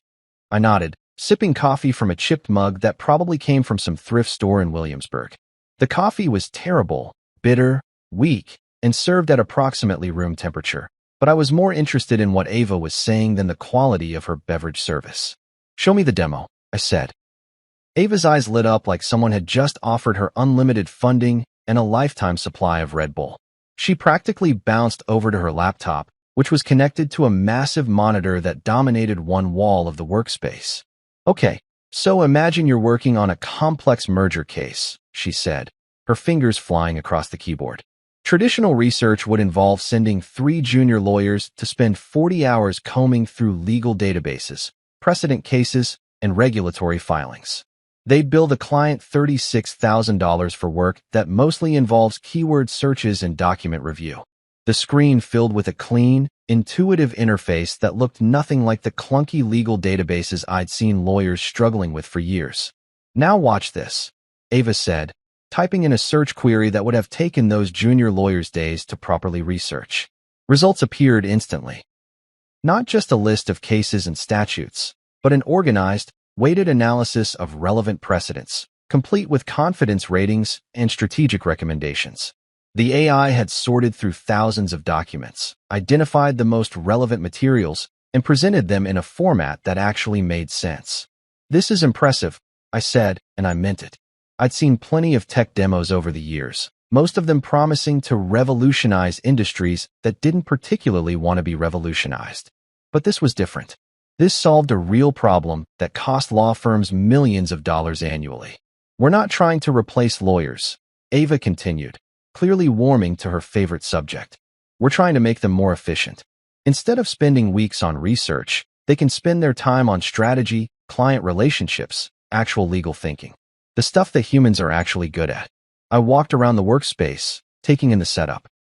6 developers working at standing desks that looked like they'd been assembled from IKEA parts and industrial pipe fittings. A conference area made from a reclaimed door balanced on sawhorses. Whiteboards covered with flowcharts, user interface mockups, and what appeared to be a betting pool about which pizza place delivered fastest to their address. This was what a real startup looked like. Lean, focused, built by people who cared more about solving problems than impressing anyone. It reminded me of my own early days, back when I was trading stocks from a studio apartment and living on ramen noodles and stubborn determination. "What's your current funding situation?" I asked. Ava's enthusiasm dimmed slightly. "We've been bootstrapping so far. I had some savings from my previous job at Google, and the team is working for equity until we can afford proper salaries. We've got enough runway for maybe 3 more months. And then..." She shrugged, trying to look casual about the fact that her company was 3 months away from bankruptcy. "Then we either find investors, or we all go back to working for other people's dreams." I pulled out my phone and showed her the research I'd done on her background while riding the subway to Brooklyn. MIT computer science degree, 3 years at Google working on machine learning algorithms, 2 years at a legal tech startup that had been acquired by Thomson Reuters. Her code was elegant, her strategic thinking was sound, and most importantly, she was solving a problem that actually mattered. "Tell me about your team," I said. "Best engineers I've ever worked with," Ava said, gesturing toward the developers who were pretending not to eavesdrop on our conversation. Sarah over there built recommendation engines for Netflix. Marcus worked on fraud detection algorithms for PayPal. Kim was the lead developer on that document analysis platform that LexisNexis bought for $40 million last year. And they're all working for equity. They believe in what we're building. Everyone here could get jobs at Google or Facebook tomorrow, making twice what I'll be able to pay them for the next 2 years. But they're here because they want to build something that matters. That was the difference between this company and Kane Dynamics. Dominic had been building a consulting firm to feed his own ego and impress people at legal industry cocktail parties. Ava was building something that could actually change how an entire profession operated. "What do you need to scale?" I asked. "Realistically, $10 million would let us hire the team we need, build out our infrastructure, and fund operations for the next 18 months.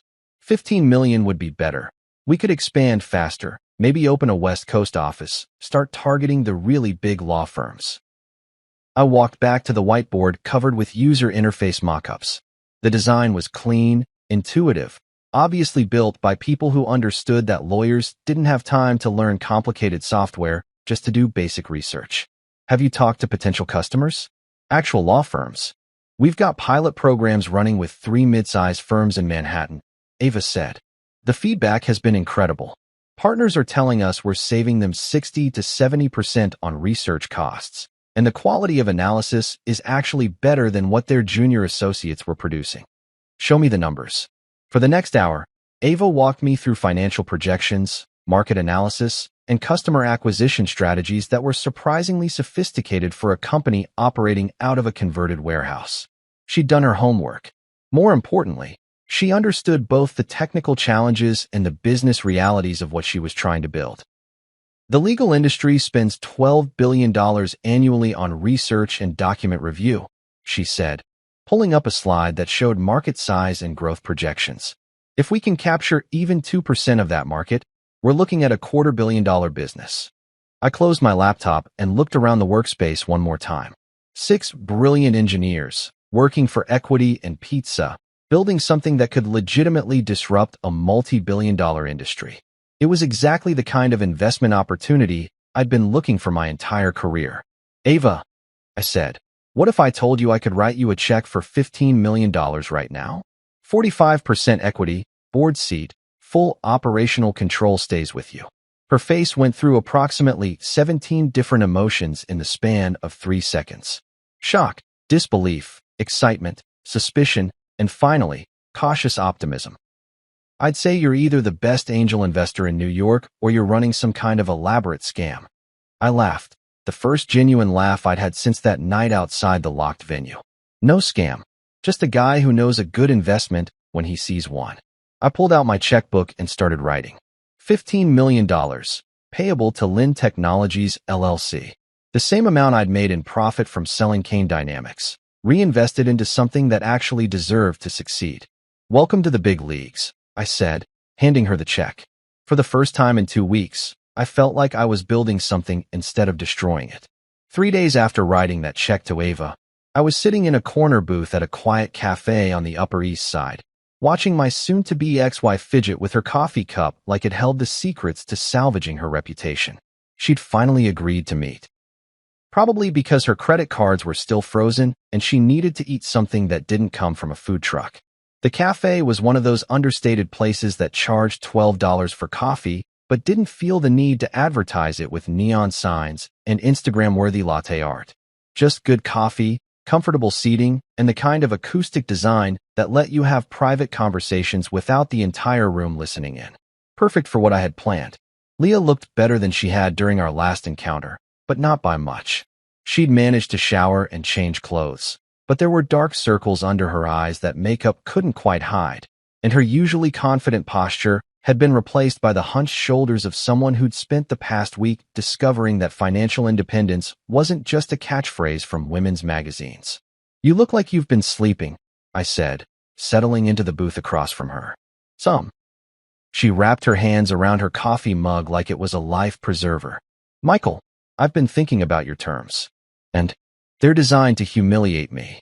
I stirred sugar into my espresso and considered her statement. They're designed to correct the public record. There's a difference. You want me to publicly admit that you funded my entire education while I thanked someone else for it. That's humiliation. That's honesty. I leaned back against the booth's leather upholstery. You made a choice to rewrite history in that Instagram post. Now you get to choose whether to correct it voluntarily or let other people figure out the truth on their own. She was quiet for a long moment, staring out the cafe's windows at the pedestrians hurrying past on their way to jobs that probably didn't hang in the balance of social media posts and financial revenge schemes. What happened to Dominic? She asked finally. What do you mean? He won't return my calls. His assistant says he's unavailable for the foreseeable future. His LinkedIn profile shows he's seeking new opportunities. What did you do to him? I almost felt bad for her. Almost. She genuinely seemed to believe that Dominic had been some kind of independent success story, a brilliant legal mind who'd built his own empire through talent and determination. The fact that his entire professional existence had been funded by her husband was apparently news to her. I didn't do anything to Dominic, I said. I simply stopped doing things for him. That's cryptic even for you. Kane Dynamics was my company, Leah. 90% ownership, fully documented, completely legal. Dominic was essentially a very well-paid employee who got to play CEO because I liked his business plan. The coffee mug slipped from her hands, clattering against the saucer.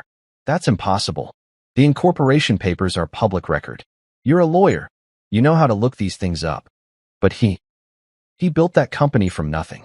He was working 18-hour days, making all the strategic decisions, landing all the major clients. With my money. I pulled out my phone and showed her the bank transfer records that I'd printed out for exactly this conversation. 18 months of operational funding, startup capital, expansion loans, office leases. All of it came from my investment portfolio. She stared at the documents like they were written in a foreign language. Why would you fund his company? Because my wife asked me to help her friend who was struggling to get his legal consulting firm off the ground. Remember that conversation? You said he was brilliant, but just needed someone to believe in him. The color drained from her face as the pieces clicked into place. Oh God, So when you thanked him for sponsoring your education, you were essentially thanking him for spending my money on your tuition while I spent my money on his business. It's like a financial Russian nesting doll of irony. Michael, I didn't know. Of course you didn't know, because you never asked.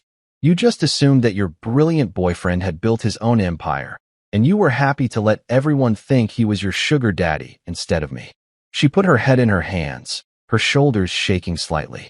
I wasn't sure if she was crying or just trying to process the magnitude of how badly she'd miscalculated the situation. The public statement, I said, pulling a printed draft from my briefcase. Let's go through it together and make sure we get the wording right. She looked up at me with red-rimmed eyes. You're really going to make me do this. You're going to do this because it's the truth.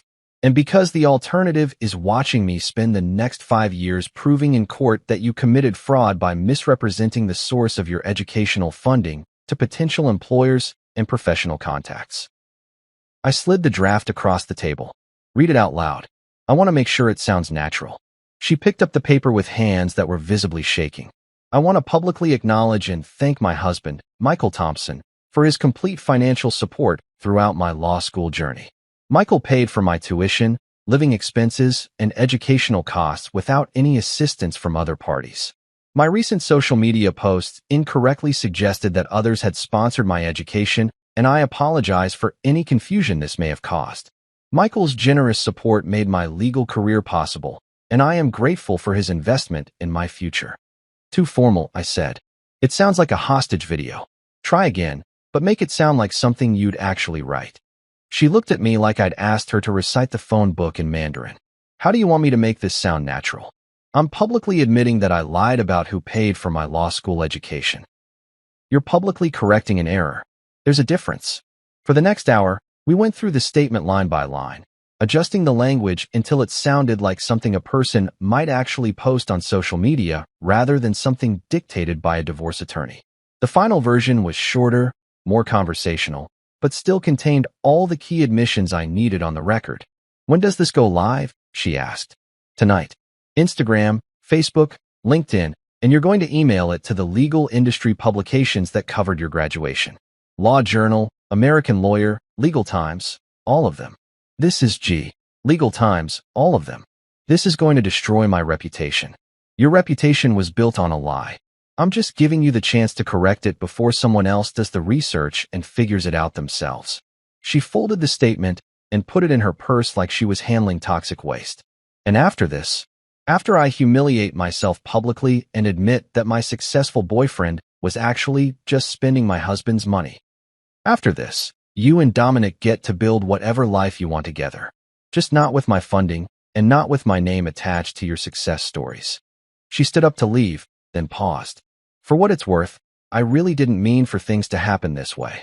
I know, I said, but they did happen this way, and now we all get to live with the consequences. She walked out of the cafe without looking back, probably heading home to spend the rest of the day figuring out how to explain to her friends and colleagues why she was about to publicly contradict everything she'd told them about her relationship with Dominic. I ordered another espresso and checked my phone. Ava had sent me a text with photos from their office. The team celebrating their new funding with champagne that probably cost less than Leah's usual lunch. Real celebration, from people who'd actually earned something worth celebrating. By tomorrow morning, everyone in Manhattan's legal community would know the real story behind Leah Thompson's law school education. And for the first time in weeks, I was looking forward to reading the comments. 6 months later, I was standing in the sunlight streaming through the windows of my new apartment on the Upper West Side, drinking coffee that didn't cost $12 and feeling genuinely content for the first time in years. 2 bedrooms, hardwood floors, and absolutely zero marble countertops or designer bullshit that screamed, "Look how much money I have." Just a normal place where a normal person might actually want to live. The divorce had been finalized 3 weeks ago. Quick, clean, and exactly according to the terms I'd outlined in that envelope Maya had delivered what felt like a lifetime ago. Leah had signed everything without attempting to negotiate, probably because her lawyer had explained in very small words what would happen if she tried to fight a guy who documented every financial transaction with the obsessive precision of a Swiss accountant.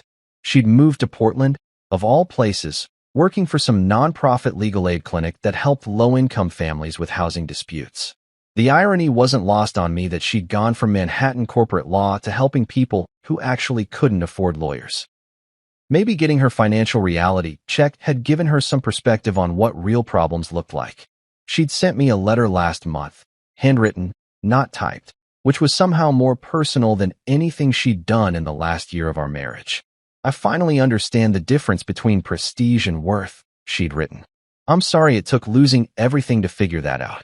I'd folded the letter and put it in my desk drawer. Not as a keepsake, exactly, but as closure. Proof that the woman I'd married was still in there somewhere, underneath all the Instagram captions and professional networking bullshit. Dominic had landed on his feet, sort of. He was working for a mid-tier firm in Chicago, handling corporate compliance cases that probably bored him to tears after running his own company. His LinkedIn profile listed him as senior associate, which was corporate speak for former CEO who's now back to being someone else's employee. The legal press had moved on to other stories, but his name still occasionally came up as a cautionary tale about the dangers of rapid corporate expansion without proper financial backing. My phone buzzed with a text from Ava. Just closed the Morrison Industries deal. $2.3 million annual contract. Drinks at 6. I smiled and typed back, absolutely. My treat. Lynn Technologies had become exactly what I'd hoped it would be when I'd written that check in the Brooklyn warehouse. They'd landed 12 major clients, opened offices in Boston and San Francisco, and were being courted by venture capital firms who wanted to lead their Series B funding round. Ava had been featured on the cover of Legal Tech magazine as one of the industry's 30 under 30 disruptors, and unlike certain other people I could mention, she'd actually earned the recognition. I spent my days now doing things that actually mattered. Guest lectures at Columbia Law School about the intersection of technology and legal practice. Mentoring other startups that were trying to solve real problems instead of just chasing valuations. Serving on the board of Lynn Technologies and watching brilliant people build something that would outlast all of us. The apartment was quiet except for the distant sounds of the city going about its business. No designer furniture that cost more than cars. No art collections that existed solely to impress dinner party guests. No evidence of the life I'd built with someone who'd never really wanted to build anything with me at all. Just sunlight, good coffee, and the satisfaction of knowing that I'd won.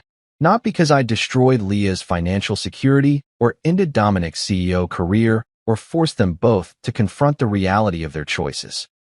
I'd won because I'd freed myself from a relationship that was built on transactions instead of trust, from supporting people who saw my money as an entitlement rather than a gift.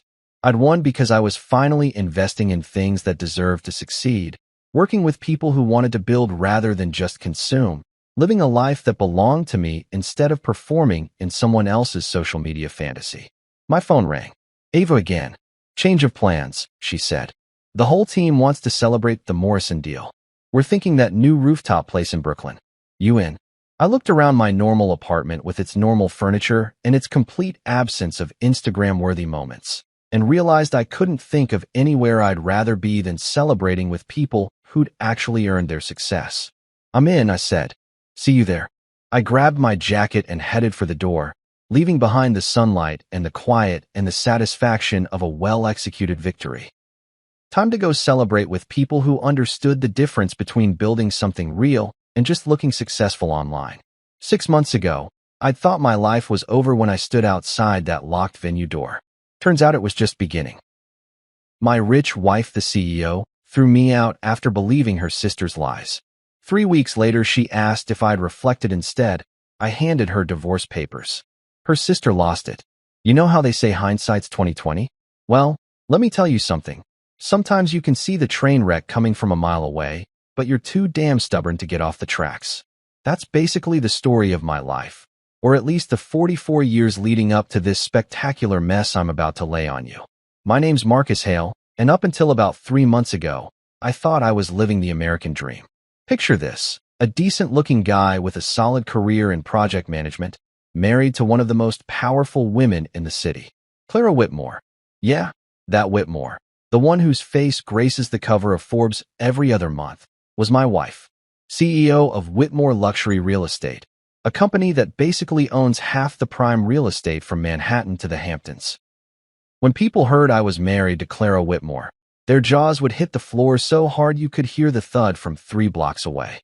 On paper, we were absolutely perfect.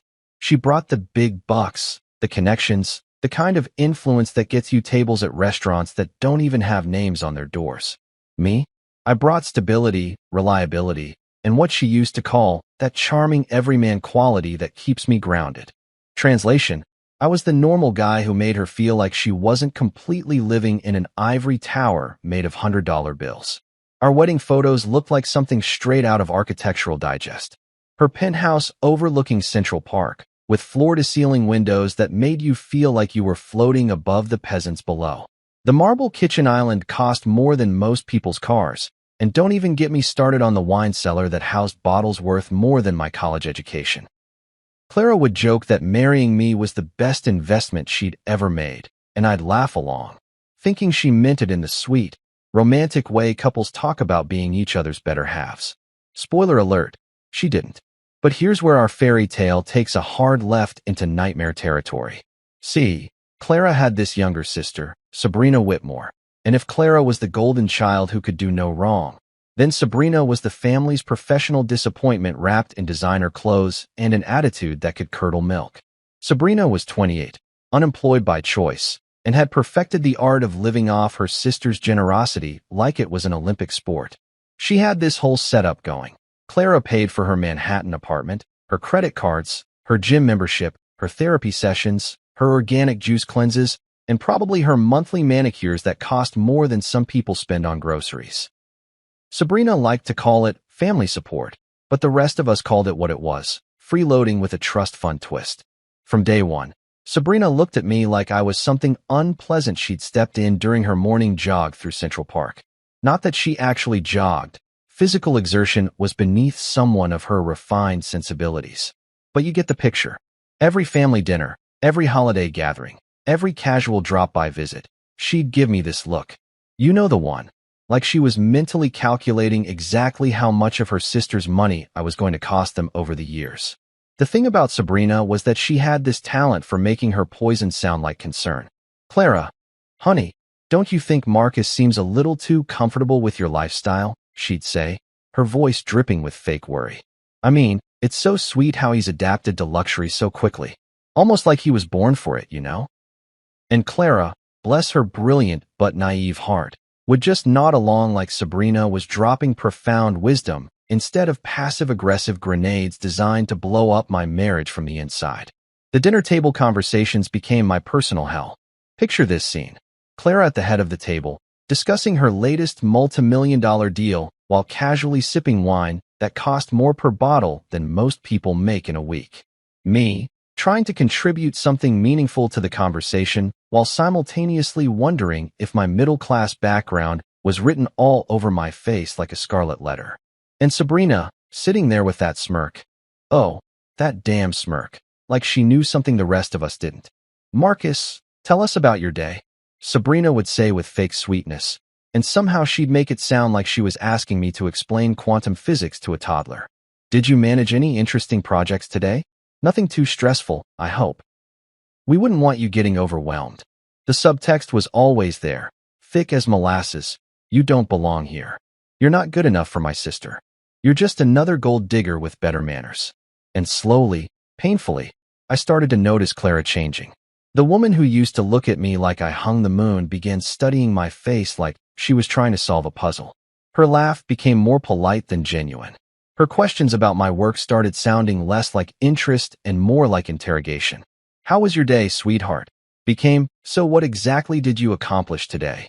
The shift was subtle at first, like watching paint dry or grass grow, but it was there. Every conversation felt like I was being cross-examined by a prosecutor who'd already decided I was guilty. Sabrina was a master manipulator, the kind of person who could plant seeds of doubt so skillfully that you'd swear they grew there naturally. She never outright accused me of anything. That would have been too obvious. Instead, she'd make these little comments, these tiny suggestions that burrowed into Clara's brain like psychological termites. I just worry about you sometimes, Clara, she'd say during their sister bonding sessions that I wasn't invited to. You're so trusting, so generous. Some people might take advantage of that beautiful heart of yours. And Clara, who could spot a bad business deal from a mile away, who could negotiate million-dollar contracts in her sleep, somehow couldn't see that her own sister was playing her like a fiddle. The worst part? I could see it happening. Every single day, I watched my marriage crumble one whispered conversation at a time, one raised eyebrow, one perfectly timed sigh from Sabrina. It was like watching a slow-motion car crash where you're the passenger and someone else is driving straight toward the guardrail. I tried talking to Clara about it once. Big mistake. Huge. She looked at me like I'd just suggested her sister was running a meth lab out of her Park Avenue apartment. Sabrina loves me, Marcus. She's just looking out for me. Maybe if you tried harder to understand her instead of always being defensive. That's when I realized I was fighting a battle I couldn't win. Because in Clara's mind, I was the outsider, the variable that didn't quite fit the equation of her perfect life. Sabrina had been there first, had 28 years of history and shared memories and inside jokes. I had 3 years of marriage and a growing reputation as the paranoid husband who couldn't handle his sister-in-law's honest concern. But here's what neither of them knew. I might have been the stable, reliable, everyman husband, but I wasn't stupid. And I sure as hell wasn't going down without a fight. They thought they had me figured out. They thought I'd just roll over and accept whatever fate they decided for me. Boy, were they wrong. If I thought Chapter 1 was bad, let me tell you about the masterclass in psychological warfare that Sabrina put on during the following months. This woman didn't just thrive on drama. She practically had a PhD in it. I'm talking about someone who could create conflict in an empty room and somehow make it everyone else's fault. You ever meet someone who treats lying like an art form? That was Sabrina Whitmore in a nutshell. She didn't just tell lies. She crafted them, polished them, and served them up with such conviction that you'd start questioning your own memories. It was honestly impressive in the most terrifying way possible. The affair accusations started on a Tuesday.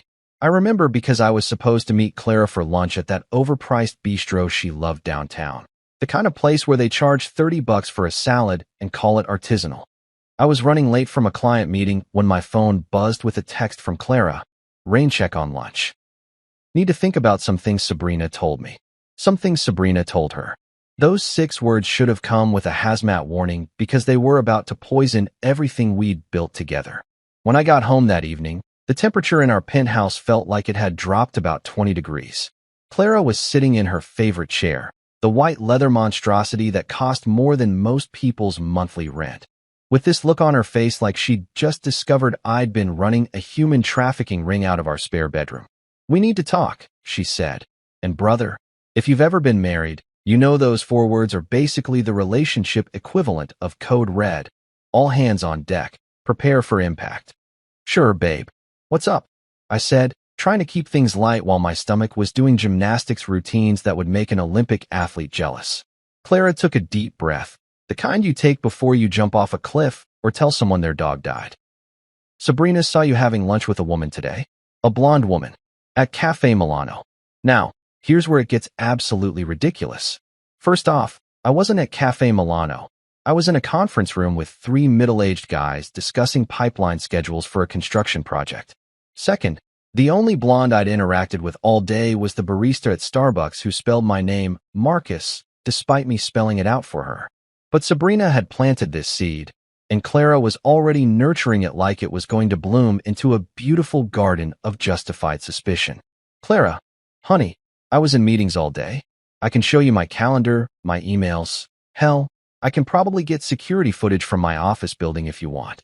But here's the thing about Sabrina's lies. They were never just about the facts. They were about creating an atmosphere, painting a picture, building a narrative where I was the villain and she was the concerned sister trying to save Clara from heartbreak. "It's not just today, Marcus," Clara said, and I could practically hear Sabrina's voice coming out of her mouth. "She's been noticing things. The way you've been dressing better lately. How you've been staying late at work more often. The fact that you've been more attentive to your appearance." I stared at her like she'd just told me the earth was flat and birds were government surveillance drones. "You mean I've been dressing better because you bought me better clothes? And staying late because we landed 3 new major clients?" and taking care of my appearance because I'm married to one of the most successful women in the city and I don't want to embarrass you at business functions. But logic doesn't work when someone's already decided you're guilty.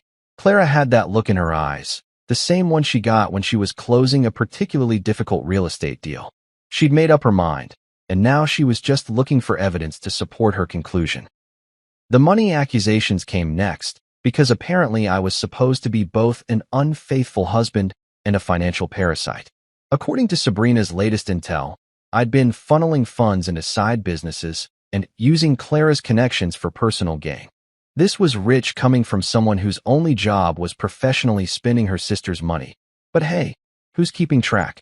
She showed me bank statements. Marcus, transfers you've been making. Money going into accounts I don't recognize. This is where I almost laughed, because the mysterious transfers were me putting money into a savings account to surprise Clara with a trip to Italy for our anniversary. The unknown accounts were literally marked Anniversary Fund, Italy Trip in my banking app.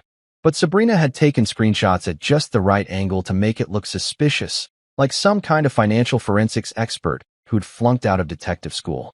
Clara, those are savings for your anniversary present. I can log into my account right now and show you.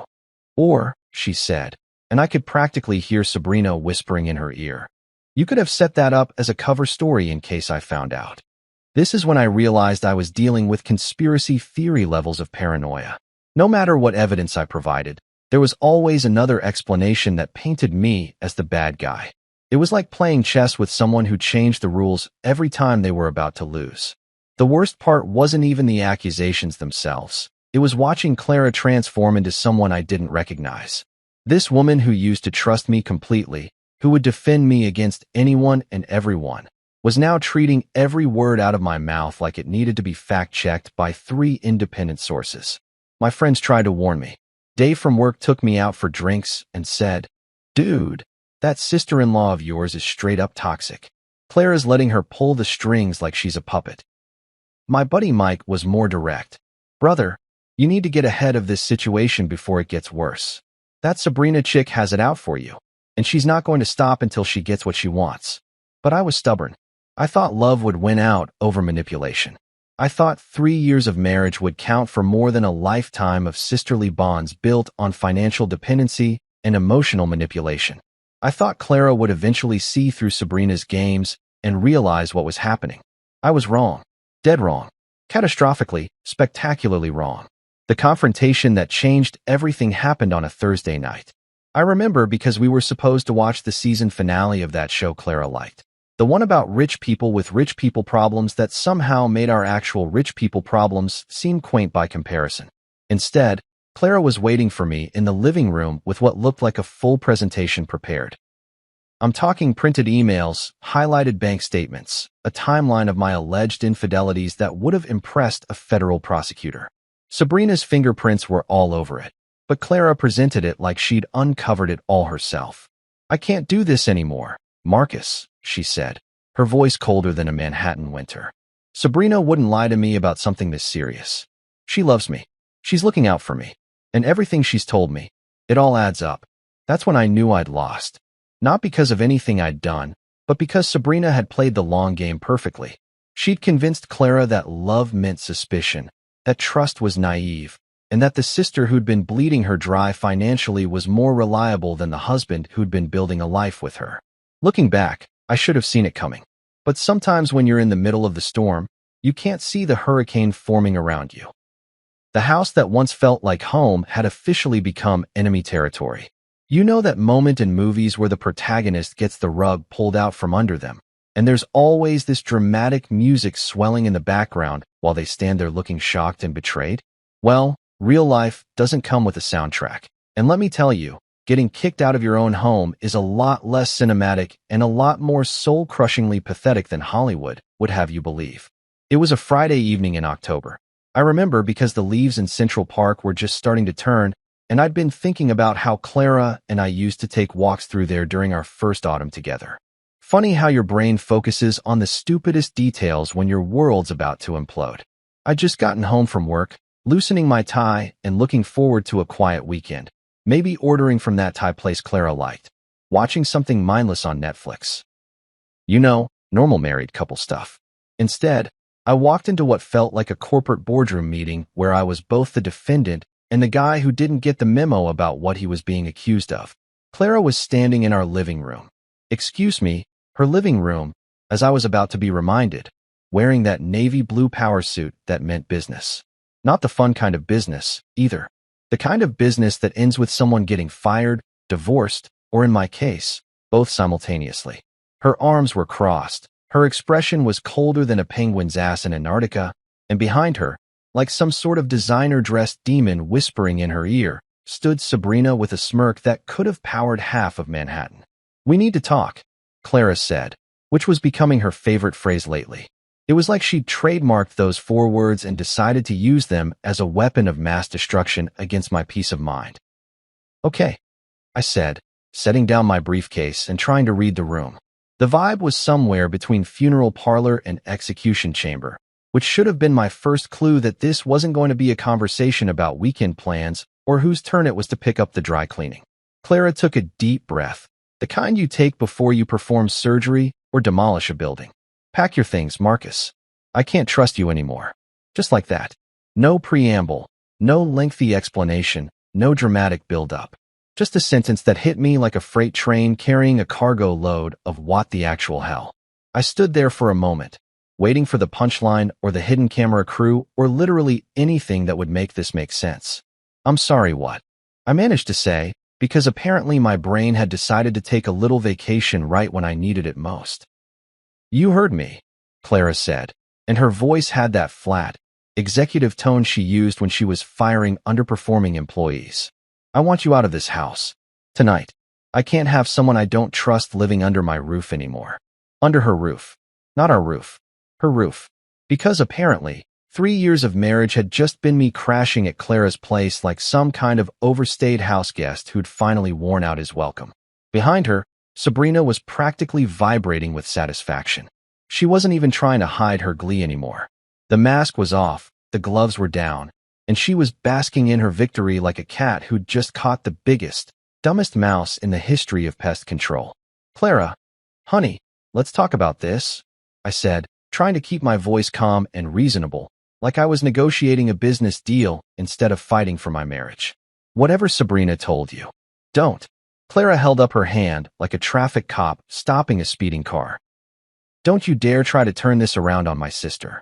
Sabrina didn't make you lie to me. Sabrina didn't make you sneak around behind my back. Sabrina didn't make you use me for my money and connections." It was like listening to a greatest hits album of all the garbage Sabrina had been feeding her for months. Suggestion Every that had been accusation, slowly killing our every marriage twisted was right half-truth, there in Clara's every voice, poisonous, delivered with the conviction of someone who'd completely bought into the con. "None of that is true, Clara, and you know it," I said, and I could hear the desperation creeping into my voice despite my best efforts to stay cool. "I've never lied to you. I've never cheated on you, and I sure as hell have never used you for anything. I love you." Sabrina actually snorted at that. Literally snorted, like I'd just told the world's worst joke at the world's most inappropriate time. "Oh, please, Marcus. Save the performance for someone who's buying tickets. I'm not talking to you," I said, turning to look directly at her for the first time since this nightmare conversation started. "In fact, I'm pretty sure none of this is any of your damn business. It became my business the moment you started hurting my sister." Sabrina shot back, her voice dripping with fake righteous indignation. Clara deserves better than someone who lies to her face every single day. That's when Clara stepped in, and the way she positioned herself, slightly in front of Sabrina, like she was protecting her from me, told me everything I needed to know about where her loyalties lay. Sabrina wouldn't lie to me about something this serious, Marcus. She loves me. She's looking out for me. And frankly, she's been right about you from the beginning. Right about me from the beginning. As in, Sabrina had been planning my downfall since day one, and Clara was just now admitting it out loud. As in, my wife had been listening to her sister poison our marriage for 3 years, and instead of defending our relationship, she'd been taking notes. "So that's it?" I asked, and I could feel something hardening inside my chest, like my heart was turning to stone in real time. 3 years of marriage, and you're just going to throw it all away because your unemployed, freeloading sister convinced you I'm some kind of criminal mastermind. The unemployed and freeloading comments hit their mark. Sabrina's face flushed red, and for a second, I saw a crack in her smug facade. But Clara stepped even further forward, her CEO instincts kicking in to protect her investment. Leave, Marcus. Now, before I call security. Security. She was threatening to call security on her own husband. In the home we'd shared for 3 years. The home where we'd laughed together, fought together, made love, made plans for the future, celebrated anniversaries and birthdays and holidays. She was going to have me escorted out like some kind of trespasser who'd overstayed his welcome at a house party. I looked around the living room one last time. At the couch where we used to watch movies together, at the dining table where we'd hosted dinner parties, at the windows that looked out over the city we'd planned to grow old in together. All of it felt foreign now, like I was looking at someone else's life through a museum display case. Fine, I said, and my voice sounded strange and distant, even to me. I'll pack a bag. As I headed toward the bedroom. Excuse me, her bedroom, to grab some clothes and essentials, I could hear Sabrina whispering something to Clara, probably cementing her victory with some final poisonous observation about how this proved she'd been right all along. I threw some shirts, pants, underwear, and toiletries into a single duffel bag, moving on autopilot while my brain tried to process what had just happened. 3 years of my life, reduced to whatever I could fit in one bag during a 10-minute packing session while my wife's sister watched from the doorway, like a prison guard making sure I didn't steal the silver. When I walked back into the living room, Clara was standing by the door, holding it open like she couldn't wait to get me out of her sight. Sabrina was practically bouncing on her toes with excitement. This is a mistake, Clara, I said one last time. And someday you're going to realize it. The only mistake I made was trusting you in the first place, she replied, not even looking at me. So I walked out. I walked out of the penthouse, out of the building, out of the life I'd built with someone I thought loved me enough to at least give me the benefit of the doubt. The door closed behind me with a sound that felt like a coffin lid slamming shut. Standing on the sidewalk with my single bag, watching taxis and pedestrians go about their normal Friday evening routines, I felt something I hadn't expected. Relief. Underneath all the hurt and anger and betrayal, there was this weird sense of relief. Like I'd finally stopped pretending everything was okay when it clearly wasn't. They thought they'd won. They thought I'd come crawling back, begging for forgiveness and promising to be a better boy. They had no idea what they'd just unleashed. You ever been to one of those fancy spas where they put you in a sensory deprivation tank and tell you it's supposed to be therapeutic? Well, let me tell you about the 3 weeks I spent in my crappy downtown apartment.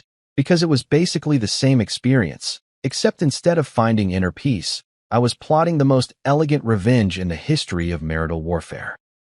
My new place was what real estate agents like to call cozy and normal people call a shoebox with delusions of grandeur. 600 square feet of pure mediocrity, complete with a refrigerator that sounded like a dying whale and neighbors who apparently thought practicing interpretive dance at 2 in the morning was a perfectly reasonable life choice. After 3 years of living in Clara's penthouse palace, this place felt like I'd been demoted from first class to the cargo hold of life. But you know what? It was mine. Nobody could kick me out of it. Nobody could stand in the living room and tell me to pack my things because they didn't trust me anymore. And most importantly, nobody could fill the air with poisonous whispers about what a terrible person I was while I was trying to watch Netflix and eat cereal for dinner like a functioning adult. The first few days were rough, I'll admit it. I spent a lot of time staring at the ceiling, wondering how the hell my life had taken such a hard left turn into Crazyville. I'd wake up in the morning and reach for Clara, only to remember that Clara was probably having champagne breakfast with her psychotic sister, celebrating their victory over the evil husband who'd apparently been running some kind of long-con marriage scam for 3 years. But here's the thing about hitting rock bottom. It's actually pretty solid ground to build on. And while I was sitting there in my apartment, eating takeout Chinese food and wondering if this was what a midlife crisis looked like, something interesting started happening. My phone wasn't ringing. Not once. Not a single call from Clara asking how I was doing, or if I was okay, or if maybe we should talk about things like adults instead of letting her sister orchestrate my exile, like some kind of designer-dressed puppet master. Radio silence. Complete and total radio silence. Which told me everything I needed to know about how much my 3-year marriage had really meant to her. Apparently, Throwing out your husband was like throwing out old furniture. Once it's gone, you don't really think about it anymore. But Sabrina? Oh, Sabrina was having the time of her life. Social media became her personal victory lap, and I got to watch the whole show from my front row seat in Loserville. Instagram stories featuring expensive lunches with captions like, "So grateful for family, who really have your back." Facebook posts about toxic people and how sometimes you have to cut dead weight to truly flourish. Twitter updates about supporting strong women who deserve better. Each post was like a little digital middle finger aimed directly at me. And the worst part? She was doing it all from Clara's accounts, Clara's events, Clara's money. The unemployed sister who'd never worked a day in her life was playing social media influencer with someone else's success. And somehow, I was the villain in this story. But instead of getting pissed off, which is what the old Marcus would have done, I started getting curious. Because here's what didn't add up. If I was such a terrible husband, such a lying, cheating, money-grabbing scumbag, why wasn't Clara talking about it? Why wasn't she posting her own free at last celebration posts? Why was Sabrina doing all the public victory dancing while Clara stayed conspicuously quiet? That's when I started paying attention to the details. And brother, when you're a project manager who spent 20 years of his career catching other people's mistakes and fixing other people's messes, you develop a pretty good eye for things that don't quite line up. Like the fact that Clara's company had been unusually quiet lately. No big announcements, no new developments, no press releases about record-breaking sales quarters. For a woman who usually treated her business success like a full-contact sport, the silence was deafening. Like the fact that Sabrina's social media posts, while frequent and obnoxious, were all taking place at the same handful of locations. The Penthouse, that overpriced cafe Clara liked, the same 3 or 4 restaurants. For someone who was supposedly living her best life, she wasn't getting around much. Like the fact that none of Clara's business associates or friends had reached out to me. Not to offer condolences, not to ask what happened, not even to be nosy about the divorce rumors that were probably circulating through their social circles like wildfire. In a community where gossip traveled faster than bad stock tips, the complete silence was weird. So I started doing what I do best, research. Not the creepy stalker kind of research. I'm not a psychopath.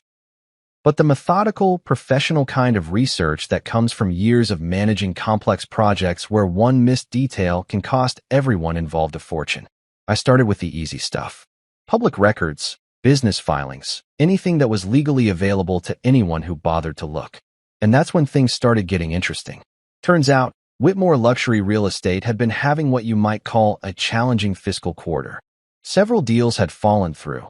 A couple of major investors had pulled out, and there were some regulatory issues with a development project that had been Clara's pet project for the past 2 years. Nothing catastrophic, but definitely not the kind of smooth sailing Clara was used to. Then I started looking into the prenup. You remember the prenup, right? The one Clara had insisted on back when we were so in love that she wanted to make sure I was protected if anything ever happened to her business empire?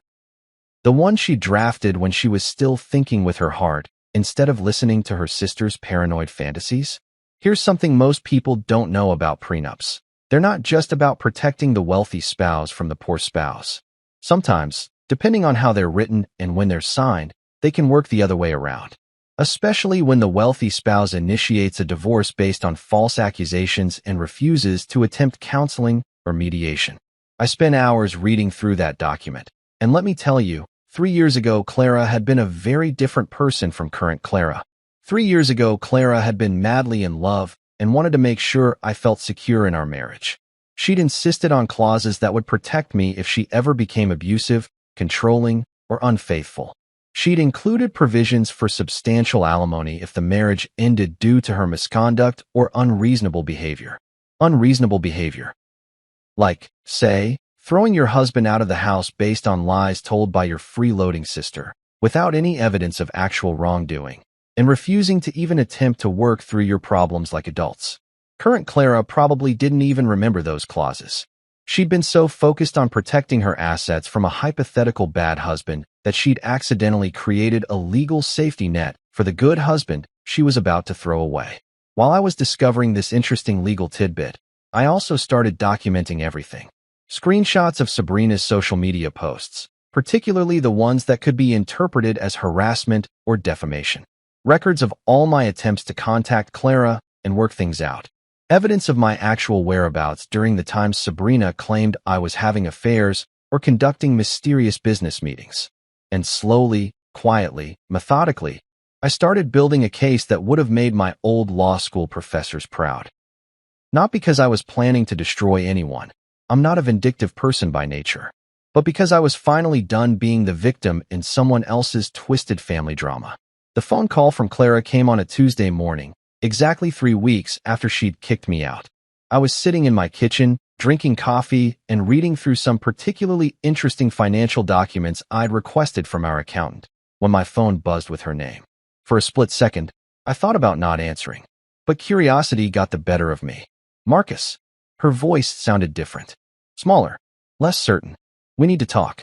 Have you had time to reflect? Reflect. Like I was a naughty child who'd been sent to his room to think about what he'd done wrong. Sure, Clara, I said, keeping my voice perfectly neutral. I've had plenty of time to reflect. Good. Can you come to my office tomorrow? Say 2 o'clock? I think we should discuss how to move forward. Move forward. Translation. She wanted to see if I was ready to come crawling back, apologize for crimes I didn't commit, and probably sign some kind of agreement that would let her file for divorce while maintaining the moral high ground. I'll be there, I said. And I would be. But not for the reason she thought. Time to show Clara and her manipulative sister exactly what 3 weeks of reflection had produced. You know that feeling when you're playing poker and you've got a royal flush, but you have to sit there with a straight face while everyone else at the table thinks they're about to clean you out? That's exactly how I felt sitting in my crappy apartment the morning after Clara's phone call, sipping coffee that tasted like it had been filtered through gym socks while mentally preparing for the performance of a lifetime. Clara wanted to meet at her office. Of course she did. Because why have a personal conversation about the implosion of your marriage in a neutral location when you can do it in the executive boardroom where you hold all the power? It was a classic Clara move. Control the environment, control the narrative, control the outcome. She probably had her whole speech prepared, maybe even had her assistant schedule it between her 10 o'clock with the Peterson account and her 3:30 with the city planning committee. Have you had time to reflect? She'd asked, like I was some kind of wayward employee who'd been suspended pending a performance review. The arrogance of that question was honestly breathtaking. Here was a woman who'd thrown her husband out of their home based on the word of her professional mooch of a sister, and she was asking me if I'd learned my lesson yet. Oh, I'd reflected, all right. I'd reflected so hard I was practically a goddamn philosopher at this point. I spent the morning getting ready like I was preparing for war, which, in a way, I was. Shower, shave, the whole 9 yards. I put on my best suit, the charcoal gray one Clara had bought me for her company's annual gala last year, back when she was still proud to have me as arm candy at her business functions. Ironic, really. I was about to use her own gift to look professional while I systematically dismantled the assumptions that had led to this moment. The briefcase was the key prop in today's little drama. Black leather, expensive looking, the kind of thing that screams serious business in any corporate setting. Clara had given it to me for our 2nd anniversary, back when she thought having a project manager husband was charming instead of embarrassing. Inside, I'd carefully arranged all my research from the past 3 weeks. Copies of the prenup with the relevant sections highlighted, financial records, bank statements, screenshots of Sabrina's social media posts, documentation of my actual whereabouts during the times I was supposedly cheating. But the real beauty of my preparation wasn't what I'd included, it was what I'd left out. Because sometimes the most effective strategy isn't showing all your cards at once. Sometimes it's about letting your opponents think they know what you're holding while you keep the royal flush hidden until the perfect moment. I got to Clara's office building about 20 minutes early, because punctuality was one of those middle-class habits I'd never been able to shake, even after years of living in the penthouse. The lobby was all marble and glass and the kind of aggressive minimalism that screams, we charge $500 an hour, and we're worth every penny. The security guard nodded at me like he recognized me, which he probably did from all the times I'd come here to surprise Clara with lunch or flowers, or just to be a supportive husband during her particularly stressful weeks. Those days felt like they belonged to someone else's life now. I took the elevator to the 15th floor, listening to the kind of generic jazz that's designed to make you feel sophisticated while you wait to get screwed over by people in expensive suits. The receptionist, Jessica, I think her name was, smiled at me with that professional warmth that doesn't quite reach the eyes. "Mr. Hale, it's been a while. Mrs. Whitmore is expecting you. Conference room A. Conference room A. The big one. The one with the floor-to-ceiling windows overlooking the city. The one where Clara held her most important meetings with investors and city officials. She wasn't just meeting with me. She was making a statement. This was business now, not personal. I was being summoned to the principal's office to discuss my behavioral issues. I sat in the waiting area, watching Clara's employees go about their daily routines.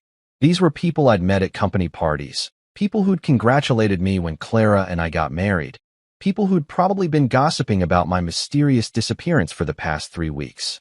I wondered how many of them knew the real story versus Sabrina's version of events. I wondered how many of them actually cared. The thing about corporate environments is that they have this way of making everything feel important and official, even when it's just personal drama dressed up in business attire. But that formality works both ways. If Clara wanted to treat this like a business meeting, then I was going to give her the full professional experience. My phone buzzed with a text from my lawyer. "Documents ready when you are. Give them hell." Documents. Plural.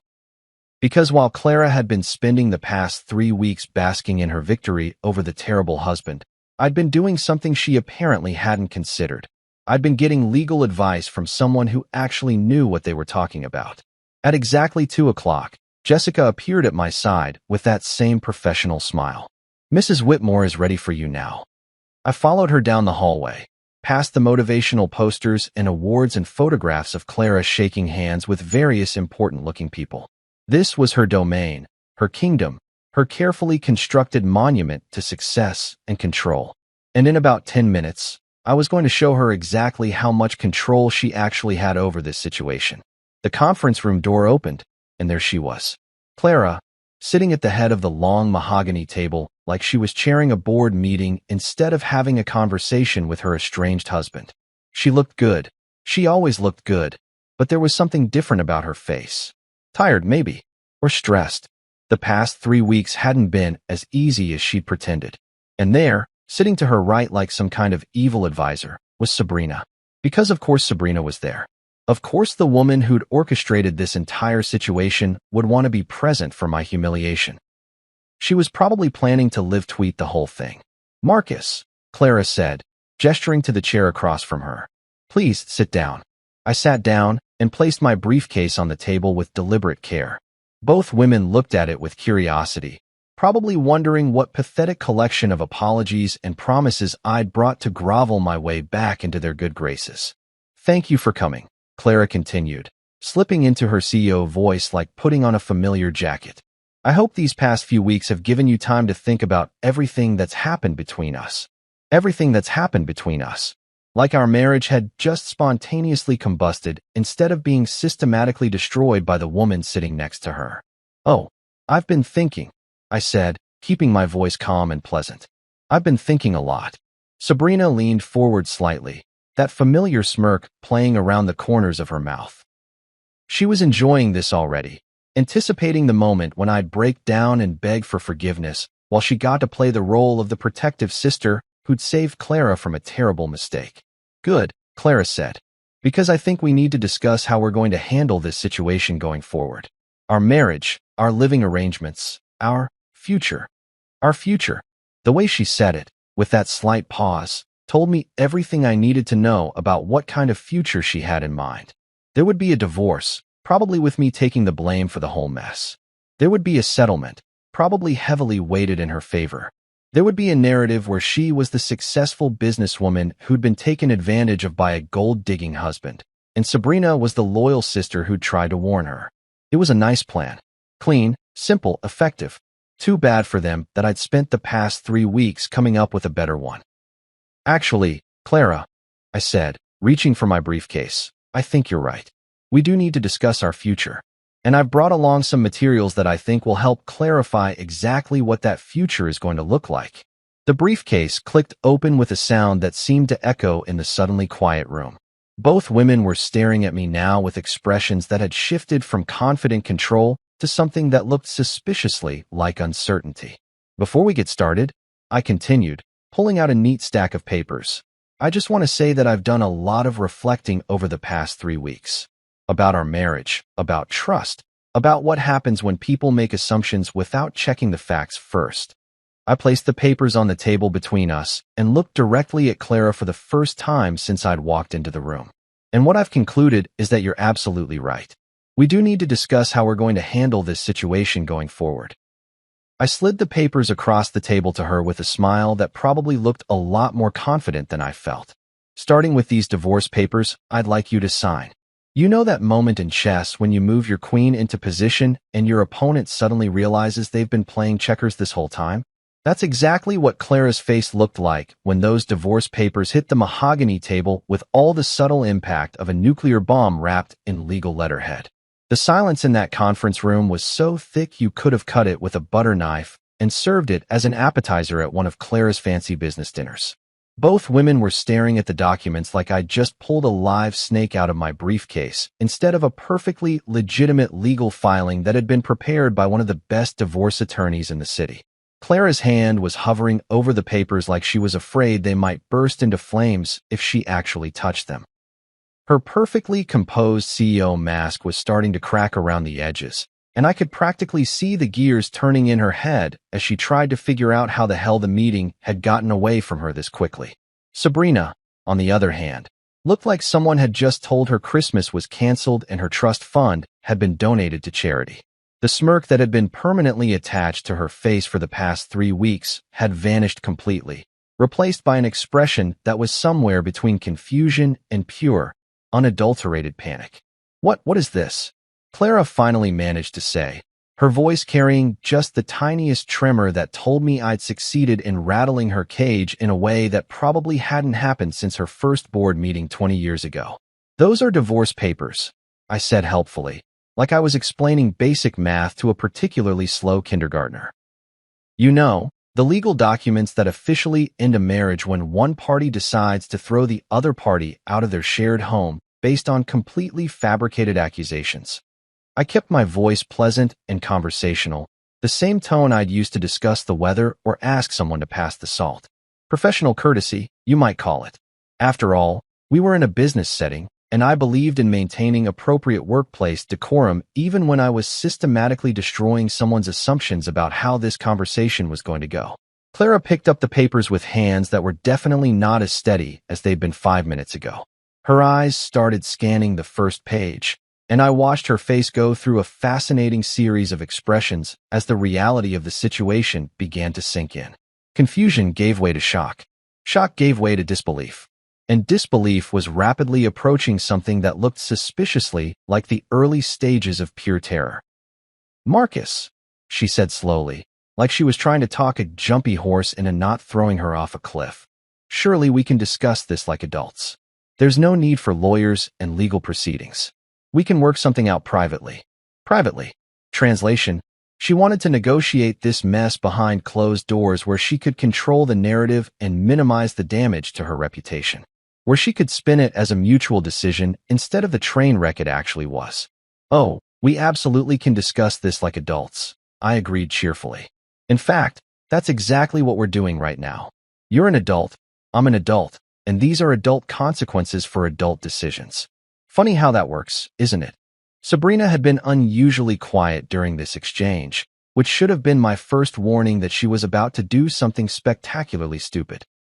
But I was so focused on watching Clara's world crumble in real time that I didn't notice the storm brewing in the cheap seats until it was too late. You can't do this. Sabrina suddenly exploded, slamming her manicured hand down on the table hard enough to make the water glasses jump. You can't just waltz in here and destroy my sister's life because you got caught red-handed. And there it was. The mask was completely off now, and Sabrina was showing her true colors in all their ugly, manipulative glory. Gone was the concerned sister act, the subtle poison whispered in Clara's ear. This was pure, undiluted rage from someone who'd just realized that her carefully constructed house of lies was about to come tumbling down around her ears. Caught red-handed doing what, exactly? I asked, turning to look at her directly for the first time since this whole circus had started. Please, enlighten me. What exactly was I caught doing? You know what you did? She shrieked, her voice hitting a pitch that probably had dogs howling 3 blocks away. The affairs, the money, the lies. Which affairs? I interrupted calmly. The ones where I was supposedly seen at Cafe Milano when I was actually in a conference room with witnesses who can verify my whereabouts? Or maybe you're talking about the mysterious blonde woman who turned out to be a barista at Starbucks who can't spell my name correctly on a coffee cup. Sabrina's face was turning an interesting shade of red that clashed horribly with her designer outfit. The money transfers. The secret accounts. You mean my anniversary savings account? I pulled out my phone and opened my banking app with theatrical precision. The one labeled Anniversary Fund, Italy trip that I was using to surprise Clara with a romantic vacation. Would you like to see the screenshots? Or should I just email them directly to Clara's legal team? This was the beautiful thing about dealing with pathological liars. They never expect you to have actual facts to back up your side of the story. They get so used to operating in a world of whispered suggestions and manufactured drama that they forget normal people keep records of things like bank statements and work schedules. Clara was still reading through the divorce papers, and I could tell she'd gotten to the really interesting parts because her face had gone from pale to absolutely ghostly. She was looking at the prenup clauses, the ones that spelled out in excruciating legal detail exactly what happened when a marriage ended due to unreasonable behavior on the part of the wealthy spouse. Unreasonable behavior. Like refusing to investigate accusations before acting on them. Like throwing your spouse out of the marital home without cause. Like prioritizing the word of a financially dependent family member over the person you'd promised to love, honor, and trust until death do you part. Marcus, Clara said quietly, and for the first time in months, she sounded like the woman I'd married instead of the CO who'd been interrogating me over dinner for weeks. These clauses, I don't remember agreeing to these terms. You insisted on them, I reminded her gently. You said you wanted me to feel secure in our marriage. You said you never wanted me to worry that you might use your wealth as a weapon against me if things got difficult. The irony was so thick you could have used it to pave roads. Clara had been so concerned about protecting me from hypothetical future Clara that she'd accidentally created a legal safety net for exactly this situation. Sabrina was reading over Clara's shoulder now, and I watched her face go from red to white to an interesting shade of green as she realized what those highlighted sections actually meant. Her sister, her meal ticket, her source of income, her entire lifestyle, was about to become significantly less wealthy, and it was all because of the lies Sabrina herself had planted. Clara, you can't sign this, Sabrina whispered urgently. There has to be another way. You can fight it. You can. Fight what? Clara asked, and her voice sounded hollow and defeated. Fight the prenup I insisted on. Fight the documented evidence that Marcus wasn't actually cheating. Fight the fact that I threw my husband out of our home based on accusations I never bothered to verify. She looked up at me, and for a moment, I saw a flash of the woman I'd fallen in love with 4 years ago. The one who was brilliant and successful, but also vulnerable and uncertain beneath all that corporate armor. How much? She asked quietly. I pretended to think about it for a moment, even though I'd memorized every single clause and calculation weeks ago. According to the prenup you drafted, and given the circumstances of our separation, the monthly alimony comes out to roughly 30% of your net income for the next 5 years, with a lump sum payment of $2.4 million to be paid within 60 days of the divorce decree. Sabrina made a sound like she was choking on her own tongue. $2.4 million? Clara, you can't afford that. The business, the expenses, the gambling debts. I suggested helpfully. Oh yes, we'll definitely need to discuss those. Both women went very, very still. Even the air in the room seemed to stop moving, like the entire building was holding its breath to see what would happen next. Gambling debts. Clara repeated slowly. And that's when I knew I had them exactly where I wanted them. Time for the real fun to begin. You ever watch a controlled demolition on TV? You know, where they blow up an old building and it comes down in slow motion, floor by floor, until there's nothing left but dust and debris? That's exactly what happened to Sabrina Whitmore's composure when I dropped the words gambling debts into that conference room like a stick of dynamite with a very short fuse. The transformation was honestly spectacular. One second she was sitting there trying to look like the concerned sister, still clinging to the last shreds of her victim act. And the next second, she was launching herself out of her chair like someone had just electrified the upholstery. "You bastard," she screamed, and I mean screamed, the kind of sound that probably sent every dog in a 5-block radius running for cover. "You lying, manipulative bastard. You can't prove anything." But there's the beautiful thing about gambling addicts, especially the kind who think they're smarter than everyone else. They leave a trail of evidence longer than the receipt from a Black Friday shopping spree at Macy's. And when that evidence involves stealing money from your sister's business accounts to feed your addiction, well, that trail becomes less like breadcrumbs and more like neon highway markers pointing straight to federal prison. Clara was staring at Sabrina like she'd never seen her before in her life. "Gambling debts? Sabrina, what is he talking about?" "Nothing," Sabrina shot back, but her voice had gone up about 3 octaves, which is generally not what innocent people sound like when they're denying accusations. "He's making it up. He's trying to deflect from his own crimes by my own crimes," I interrupted, reaching back into my magical briefcase of truth bombs.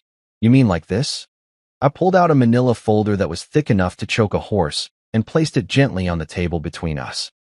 The silence that followed was so complete I could hear the air conditioning humming in the vents overhead. "These are bank statements," I said conversationally, like I was discussing the weather instead of about to destroy someone's entire life. "Not mine, obviously, since you've already established that my finances are an open book. These are from several offshore accounts that were opened using Clara's business credit and social security number." Clara's face went from pale to absolutely ghostly. "What are you talking about, Marcus?" "Well, it's interesting," I continued, opening the folder and spreading out the documents with the kind of care usually reserved for handling ancient manuscripts. "It seems someone has been making regular transfers from Whitmore Luxury Real Estate's operating accounts into these offshore holdings for the past 18 months. Small amounts at first, 5,000 here, 10,000 there, but gradually increasing in frequency and size." Sabrina was standing now, backing away from the table like the papers were radioactive. "You can't. That's not. How did you? How did I get these?" I smiled at her with all the warmth of a shark who'd just spotted a wounded seal. "Funny thing about being married to a CEO, you pick up a few contacts in the financial investigation business. Turns out, when you pay the right people enough money, they can trace just about any financial irregularity back to its source." I pulled out another sheet, this one with highlighted sections that looked like a Christmas tree had exploded all over it. This particular account shows regular withdrawals at various casinos in Atlantic City, Las Vegas, and, my personal favorite, an online poker site called Lucky Lady's Last Chance. Really classy name, by the way. Very subtle. Clara was reading over my shoulder now, her breathing getting shallow and quick like someone was slowly squeezing all the air out of the room. "Sabrina, please tell me this isn't what it looks like." "It's not what it looks like," Sabrina shrieked, but she was still backing toward the door like she was planning to make a run for it. "He's fabricated all of this. He's trying to frame me because he knows he's caught." That's when I pulled out my phone and opened up the photo gallery with the kind of theatrical flourish that would have made Shakespeare proud. "You know, Sabrina, for someone who's supposedly being framed, you sure do take a lot of selfies at casino tables." The photos were beautiful, really. Crystal clear shots of Sabrina living her best life at blackjack tables, slot machines, and poker games, all tagged with locations and timestamps that corresponded perfectly with the dates of the mysterious account withdrawals. Social media had been her downfall. She'd been so proud of her high-roller lifestyle that she'd documented every single gambling session like she was creating evidence for her own prosecution. "These are from your Instagram account," I explained helpfully to Clara, who was staring at the photos like they were pictures of her sister committing murder. Apparently, Sabrina thought her gambling adventures were worth sharing with the world. Very civic-minded of her, really. Made my investigator's job much easier. Clara's voice was barely above a whisper. "You stole from my company? You stole from me. I didn't steal anything." Sabrina was full-on hyperventilating now, her designer dress sticking to her, with sweat despite the air conditioning that was probably set to Arctic. "It was just borrowing. I was going to pay it back. I was on a winning streak, and—" "A winning streak." I laughed, and I'll admit it wasn't a particularly nice laugh. According to these records, you've lost approximately $473,000 over the past 18 months. If that's a winning streak, I'd hate to see what you consider a losing streak. The number hit Clara like a physical blow. She actually staggered backward and had to grab the edge of the conference table to keep herself upright. $473,000? Sabrina, that's almost half our emergency operating fund. It would have been more, I added cheerfully, but the accounts got flagged by the fraud prevention system last month. Turns out banks get suspicious when someone suddenly starts making large transfers to offshore gambling sites. Who knew? That's when Sabrina completely lost what was left of her mind. She started screaming, not words, just pure, inarticulate rage, and before anyone could react, she grabbed the water pitcher from the conference table and hurled it at me with the kind of accuracy that suggested she'd been practicing. I ducked. The pitcher shattered against the wall behind me in a very satisfying explosion of glass and water, and suddenly the conference room looked like a hurricane had blown through it. "You destroyed everything," she screamed, advancing on me with her hands curved into claws like she was planning to scratch my eyes out. "Everything I worked for, everything I built, everything you built." Clara's voice cut through the chaos like a sword through silk. "You built nothing, Sabrina. You've never worked a day in your life. You've been living off my money, stealing from my company, and apparently lying to me about everything for years." The sisters were facing each other now across the wreckage of the conference room, and the family resemblance had never been clearer. They had the same bone structure, the same general build, but Clara looked like strength and determination, while Sabrina looked like those qualities had been twisted into something desperate and ugly. "I protected you from him," Sabrina shrieked, pointing at me like I was the devil himself. "He was using you. He was going to take everything you worked for. The only person who's been taking everything I worked for is you." Clara shot back, and her voice had that cutting edge that made her opponents in business negotiations break out in cold sweats. "You've been robbing me blind while telling me my husband was the criminal." I decided this was probably a good time to interject before someone ended up needing medical attention. "Clara, I think we should call security. And probably the police. Embezzlement is a felony, and assault with a water pitcher is at least a misdemeanor." The word police seemed to snap Sabrina back to something resembling reality. She stopped advancing on me and started looking around the room like she was just now realizing how completely screwed she was. "Clara, please," she said, and suddenly her voice was small and desperate instead of angry. "I'm your sister. Family. We can work this out. I can get help. I can go to therapy, join Gamblers Anonymous, whatever you want. Just don't." "Don't what?" Clara interrupted. "Don't hold you accountable for stealing from me? Don't expect you to face consequences for destroying my marriage? Don't demand answers for why you've been systematically lying to me for months?" The fight went out of Sabrina all at once, like someone had pulled her plug. She collapsed back into her chair and started crying. Not the pretty, delicate tears of a movie heroine, but the ugly, snotty, mascara-running kind of crying that people do when their entire world falls apart in the span of 10 minutes. Clara looked at her sister for a long moment, then turned to me with an expression I couldn't quite read. "Marcus," she said quietly, "I owe you an apology. A very big apology. But I wasn't done yet. Not by a long shot.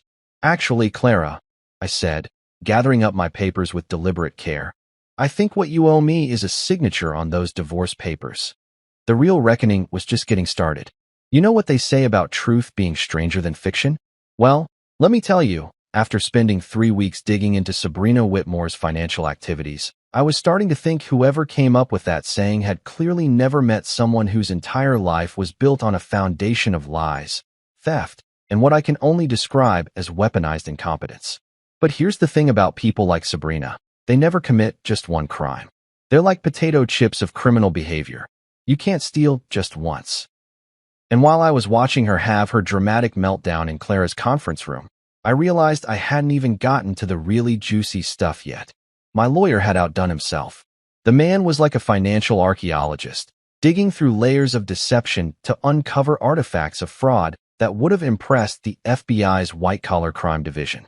While Sabrina was still blubbering in her chair and Clara was staring at her sister like she'd never seen her before, I reached back into my briefcase one more time. Actually, I said, pulling out yet another folder that was even thicker than the first one. The gambling addiction is just the tip of the iceberg. Clara looked at me with eyes that were already so wide they were in danger of falling out of her head. There's more. Oh, honey, there's so much more. I opened the new folder with the kind of reverence usually reserved for handling nuclear material. See, when you hire a really good financial investigator, and I mean really good, the kind who charges more per day than most people make in a month, they don't just look at the obvious stuff. They dig deeper. They follow paper trails that most people don't even know exist. Sabrina had stopped crying and was now staring at me with the kind of horror usually reserved for people who've just realized they're in a horror movie and they're definitely not the final girl. What I discovered, I continued, spreading out documents like I was laying down a winning hand in the world's most expensive poker game, is that our dear Sabrina here has been running what you might call a diversified portfolio of fraud. The first document was a credit report that looked like it had been through a paper shredder and reassembled by someone having a nervous breakdown. Credit cards opened in Clara's name. 17 of them, to be exact, with a combined limit of just over $600,000. Clara's face went through a fascinating series of expressions, like she was cycling through every stage of grief simultaneously. Credit cards? In my name? All maxed out, naturally, I said cheerfully. The monthly payments have been automatically deducted from Whitmore Luxury Real Estate's accounts for the past 2 years. Your accounting department probably thought they were legitimate business expenses. I pulled out another sheet, this one covered in so many colored highlights it looked like a rainbow had exploded on it. Then there are the loans. Personal loans, business loans, something called a luxury lifestyle advance from a company that I'm pretty sure is just 3 guys in a basement somewhere who charge interest rates that would make loan sharks blush. Sabrina was making small whimpering sounds now, like a dog that knows it's about to get taken to the vet for something unpleasant. Clara, on the other hand, was getting that focused look she got when she was about to destroy someone in a business negotiation. How much? Clara asked, and her voice had gone completely flat and emotionless, which anyone who knew her would recognize as a very, very bad sign. I pretended to consult my notes, even though I had these numbers memorized down to the penny. Well, if we include the gambling losses, the credit card debt, the various loans, and the compound interest on everything, we're looking at approximately $1.2 million in total debt that's been systematically transferred onto your personal and business credit. The silence that followed was so complete I could hear the elevator dinging in the hallway outside. Clara was staring at the documents like they were written in a foreign language, and Sabrina looked like she was seriously considering whether jumping out the 15th floor window would be preferable to whatever was about to happen next. But wait, there was more. Because when you're dealing with someone who's spent years perfecting the art of financial parasitism, you don't stop at simple theft. You branch out into more creative endeavors. Oh, and then there's the real estate, I said, pulling out what looked like a stack of property deeds and mortgage documents. Turns out Sabrina has been quite the entrepreneur in the property investment business. Clara's head snapped up. What property? 3 condos in Miami, a beach house in the Hamptons, and, this is my personal favorite, a timeshare in Aspen that apparently comes with its own private ski instructor. I spread out the paperwork with the kind of care usually reserved for handling evidence at a crime scene. All purchased using loans that were secured against Whitmore Luxury Real Estate's assets. That's impossible, Clara said, but her voice lacked conviction. I would have had to sign off on any loans using company assets as collateral. I pulled out a magnifying glass. Yes, I actually brought a magnifying glass, because sometimes you have to lean into the drama, and handed it to her along with one of the documents. Take a look at the signature line. Clara examined the signature under magnification, and I watched her face go from confusion to understanding to pure, undiluted rage in the span of about 10 seconds. This is my signature, she said quietly. Technically, yes, I agreed. But unless you've developed a sudden interest in timeshares and beach houses that you forgot to mention, I'm guessing you didn't actually sign these documents. Forgery. We'd officially moved from simple theft into federal crime territory, and judging by the look on Sabrina's face, she was starting to realize that her problems had just escalated from awkward family dinner conversation to potentially spending the next decade in an orange jumpsuit. Sabrina, Clara said, and her voice was so cold it could have frozen nitrogen. Did you forge my signature? I can explain. Sabrina burst out, finally finding her voice now that she was staring down the barrel of serious jail time. It wasn't supposed to be permanent. I was going to pay everything back. The timeshare was an investment. The condos were appreciating in value. It was all going to work out. You forged my signature to steal over $1 million, Clara said slowly, like she was testing each word to make sure it was real. You destroyed my marriage with lies while you were robbing me blind. You've been living off my money, sleeping in a bed I paid for, eating food I bought, while systematically destroying everything I've worked for. The breakdown of their relationship was happening in real time, and it was honestly beautiful to watch. 28 years of sisterly bonds, built on trust and family loyalty and shared childhood memories, crumbling under the weight of documented evidence that Sabrina had been treating Clara like her personal ATM for years. Clara, I'm your sister, Sabrina wailed, playing her last card with all the desperation of someone who's just realized they're holding a losing hand. Family. Blood. That has to count for something. You're right, Clara said, standing up slowly and walking over to where Sabrina was cowering in her chair. It does count for something. It makes what you've done so much worse. She picked up her phone and started dialing. Who are you calling? Sabrina asked, though I think we all knew the answer. The police, Clara said calmly. And then my lawyer. And then my accountant. And then probably the FBI, because I'm pretty sure what you've done crosses state lines, which makes it a federal crime. Sabrina started crying again, but this time it wasn't the angry, frustrated crying from before. This was the kind of desperate, hopeless crying that people do when they realize their entire life has just imploded and there's no way to put the pieces back together. Clara looked at me across the wreckage of the conference room, across the destroyed remains of our marriage and her relationship with her sister, and for the first time in months, I saw something in her eyes that looked like respect. Marcus, she said quietly, I need to ask you something, and I need you to be completely honest with me. I waited. Is there any chance at all, that we could find a way to fix this? And that's when I knew I had her exactly where I wanted her. You know that moment in every revenge movie where the hero has the villain exactly where they want them, and you're sitting there waiting to see if they're going to show mercy or deliver the killing blow. Well, let me tell you something about real life. Sometimes the most devastating thing you can do to someone isn't destruction. Sometimes it's just walking away and letting them live with the consequences of their own choices. Clara was looking at me with those big, desperate eyes that had once made me melt like butter on hot toast. The same eyes that had convinced me to propose, that had made me believe I was the luckiest guy in the world when she said yes, that had looked at me with such love and trust during our wedding ceremony that I'd actually teared up in front of 300 of Manhattan's most influential people. Now those same eyes were pleading with me to save her from the wreckage of her own making. Is there any chance we could fix this? She'd asked, and the hope in her voice was so fragile it was practically heartbreaking. Almost. I stood up slowly, gathering my papers with the same methodical care I'd used throughout this entire spectacular shit show. Every document went back into its proper folder. Every folder went back into the briefcase. Every piece of evidence that had just demolished her world packed away neat and tidy like I was cleaning up after a particularly successful business presentation. Fix this, I repeated, testing the words like I was trying to figure out what language she was speaking. Clara, honey, I'm not sure you understand what this actually is anymore. Behind her, Sabrina had finally managed to stop crying long enough to pay attention to our conversation, and I could see the desperate calculation in her eyes. She was probably thinking that if Clara and I got back together, maybe she could somehow wiggle out of the legal nightmare she'd created for herself. Maybe Big Sister would protect her one more time, cover for her crimes, find a way to make all the bad stuff disappear like it always had before. Too bad for Sabrina that those days were officially over.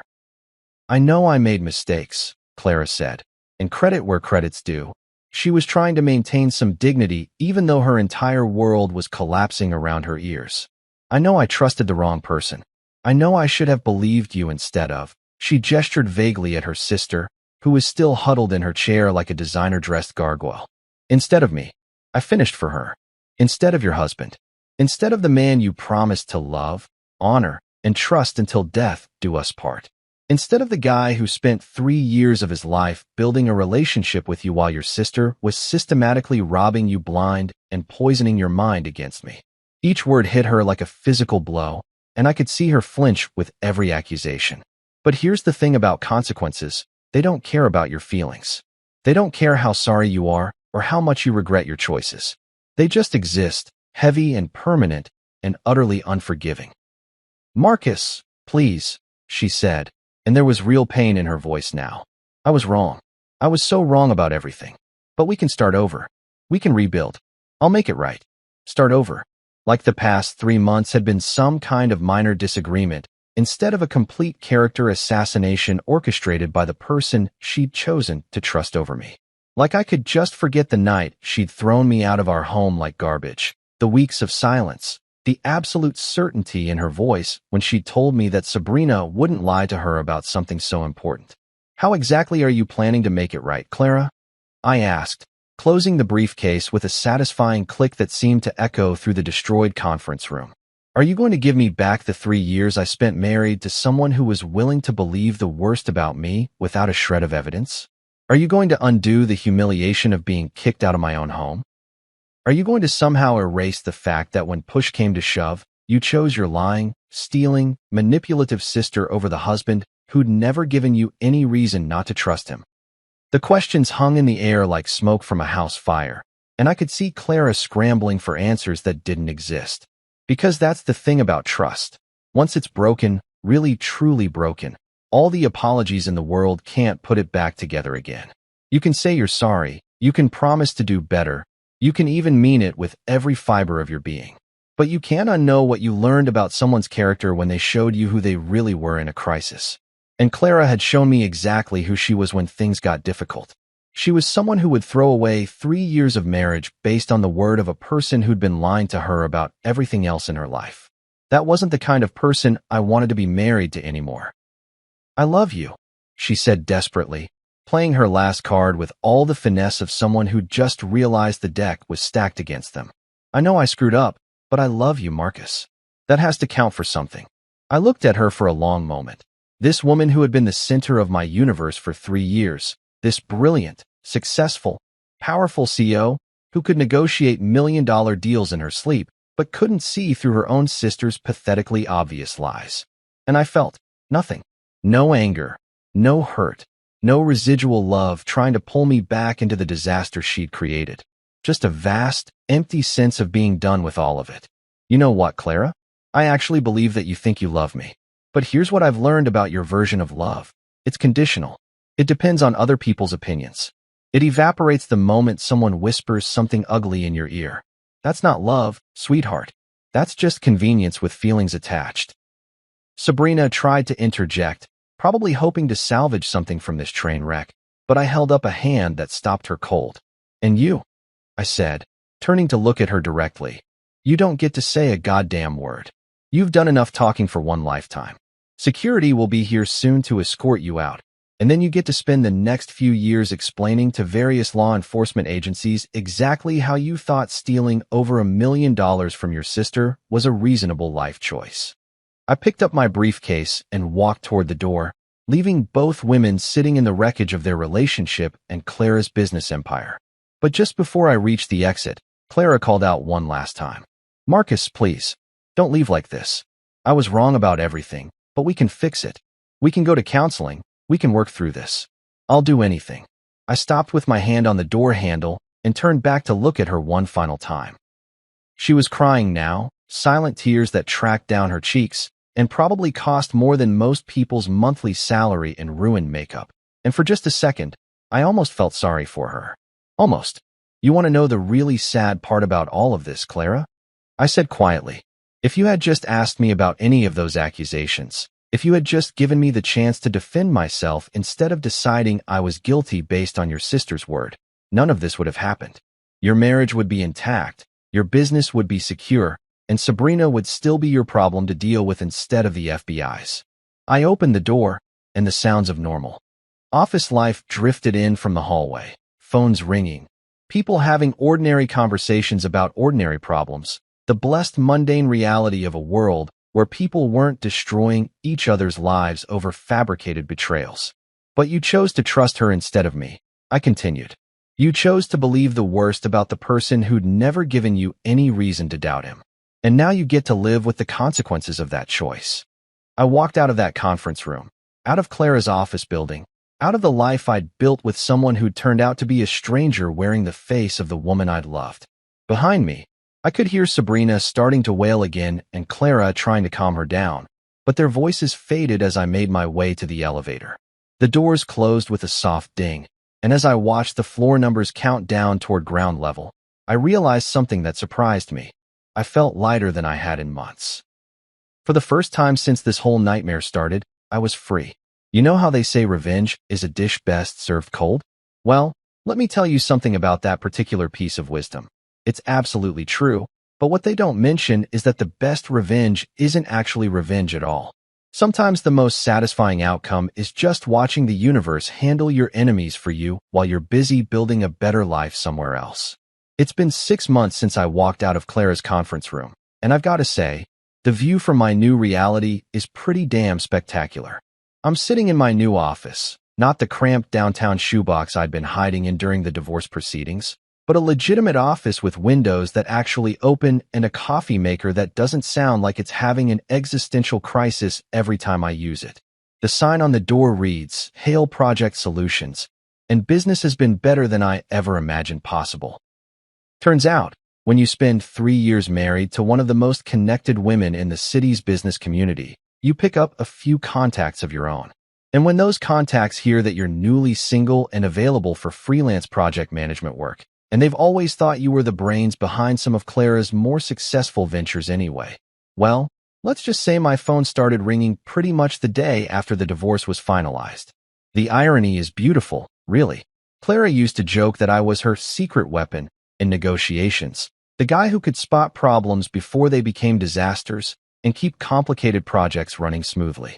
She thought she was being complimentary, but what she was actually doing was advertising my skills to every major player in Manhattan's business scene.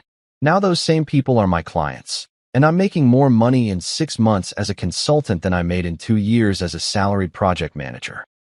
Turns out my middle-class work ethic and attention to detail are pretty valuable commodities when they're not being overshadowed by someone else's trust fund and family connections. But the real satisfaction isn't the money or the success, or even the vindication of knowing I was right all along. The real satisfaction is watching Clara's empire crumble in real time while I'm building something solid and sustainable with my own 2 hands. The news started trickling in about a month after I left. Dave from my old job called me up, barely able to contain his excitement as he filled me in on the latest gossip from the Manhattan business community. "Dude, you're not going to believe this," he'd said, "but Clara's company is imploding. The fraud investigation, the missing money, the bad press. Investors are bailing left and right. It started with the banks. Once they realized the extent of Sabrina's financial crimes, they began calling in loans and freezing accounts faster than you could say embezzlement. Clara found herself dealing with the kind of cash flow problems that would make a small business owner break out in cold sweats, except she was trying to manage it while running a multi-million-dollar real estate empire. Then came the clients. Wealthy people don't like uncertainty, and they really don't like doing business with companies that make headlines for all the wrong reasons. When news broke that Whitmore Luxury Real Estate CEO had been systematically robbed by her own sister for nearly 2 years without noticing, it didn't exactly inspire confidence in Clara's business judgment. The shareholders were next. Board meetings turned into bloodbaths, with investors demanding explanations Clara couldn't provide and answers she didn't have. How do you tell a room full of people who trusted you with their money that you were so busy listening to lies about your husband that you completely missed the fact that your sister was stealing them blind? The final nail in the coffin was the regulatory investigation. When federal agencies start looking into your business practices, it doesn't matter how innocent you are. The mere existence of an investigation is enough to scare away anyone who might have been willing to stick around through the financial problems and the bad press. Within 4 months, Clara had gone from Manhattan real estate royalty to just another failed looking for a buyer willing to take over her debt-ridden company for pennies on the dollar. The personal toll was even more spectacular to watch from a distance. Clara had to sell the penthouse, the same penthouse she'd thrown me out of with such righteous certainty.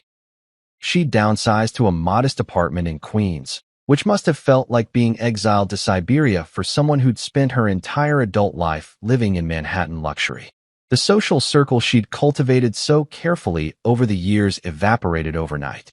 Turns out, when you're no longer useful to people who only valued your connections and your ability to host expensive dinner parties, those friendships disappear faster than free drinks at a wedding reception. But the real kicker, the absolute cherry on top of this poetic justice Sunday, was what happened to Sabrina. My lawyer kept me updated on her legal proceedings with the kind of professional glee usually reserved for people who just won the lottery. Federal charges for wire fraud, identity theft, and embezzlement across state lines. The kind of charges that come with mandatory minimum sentences and the distinct possibility of spending the next decade explaining to federal prison inmates why you thought stealing from your sister was a reasonable career choice. Sabrina tried to make a deal, of course. She offered to testify against Clara, claiming that her sister had been complicit in the financial schemes all along. But here's the problem with being a pathological liar who's spent years manipulating everyone around you. When you finally need people to believe you, you discover that your credibility account is completely overdrawn. The prosecutors weren't interested in her testimony because they couldn't trust anything that came out of her mouth. Her own defense attorney reportedly described her as the least reliable witness in the history of federal criminal proceedings.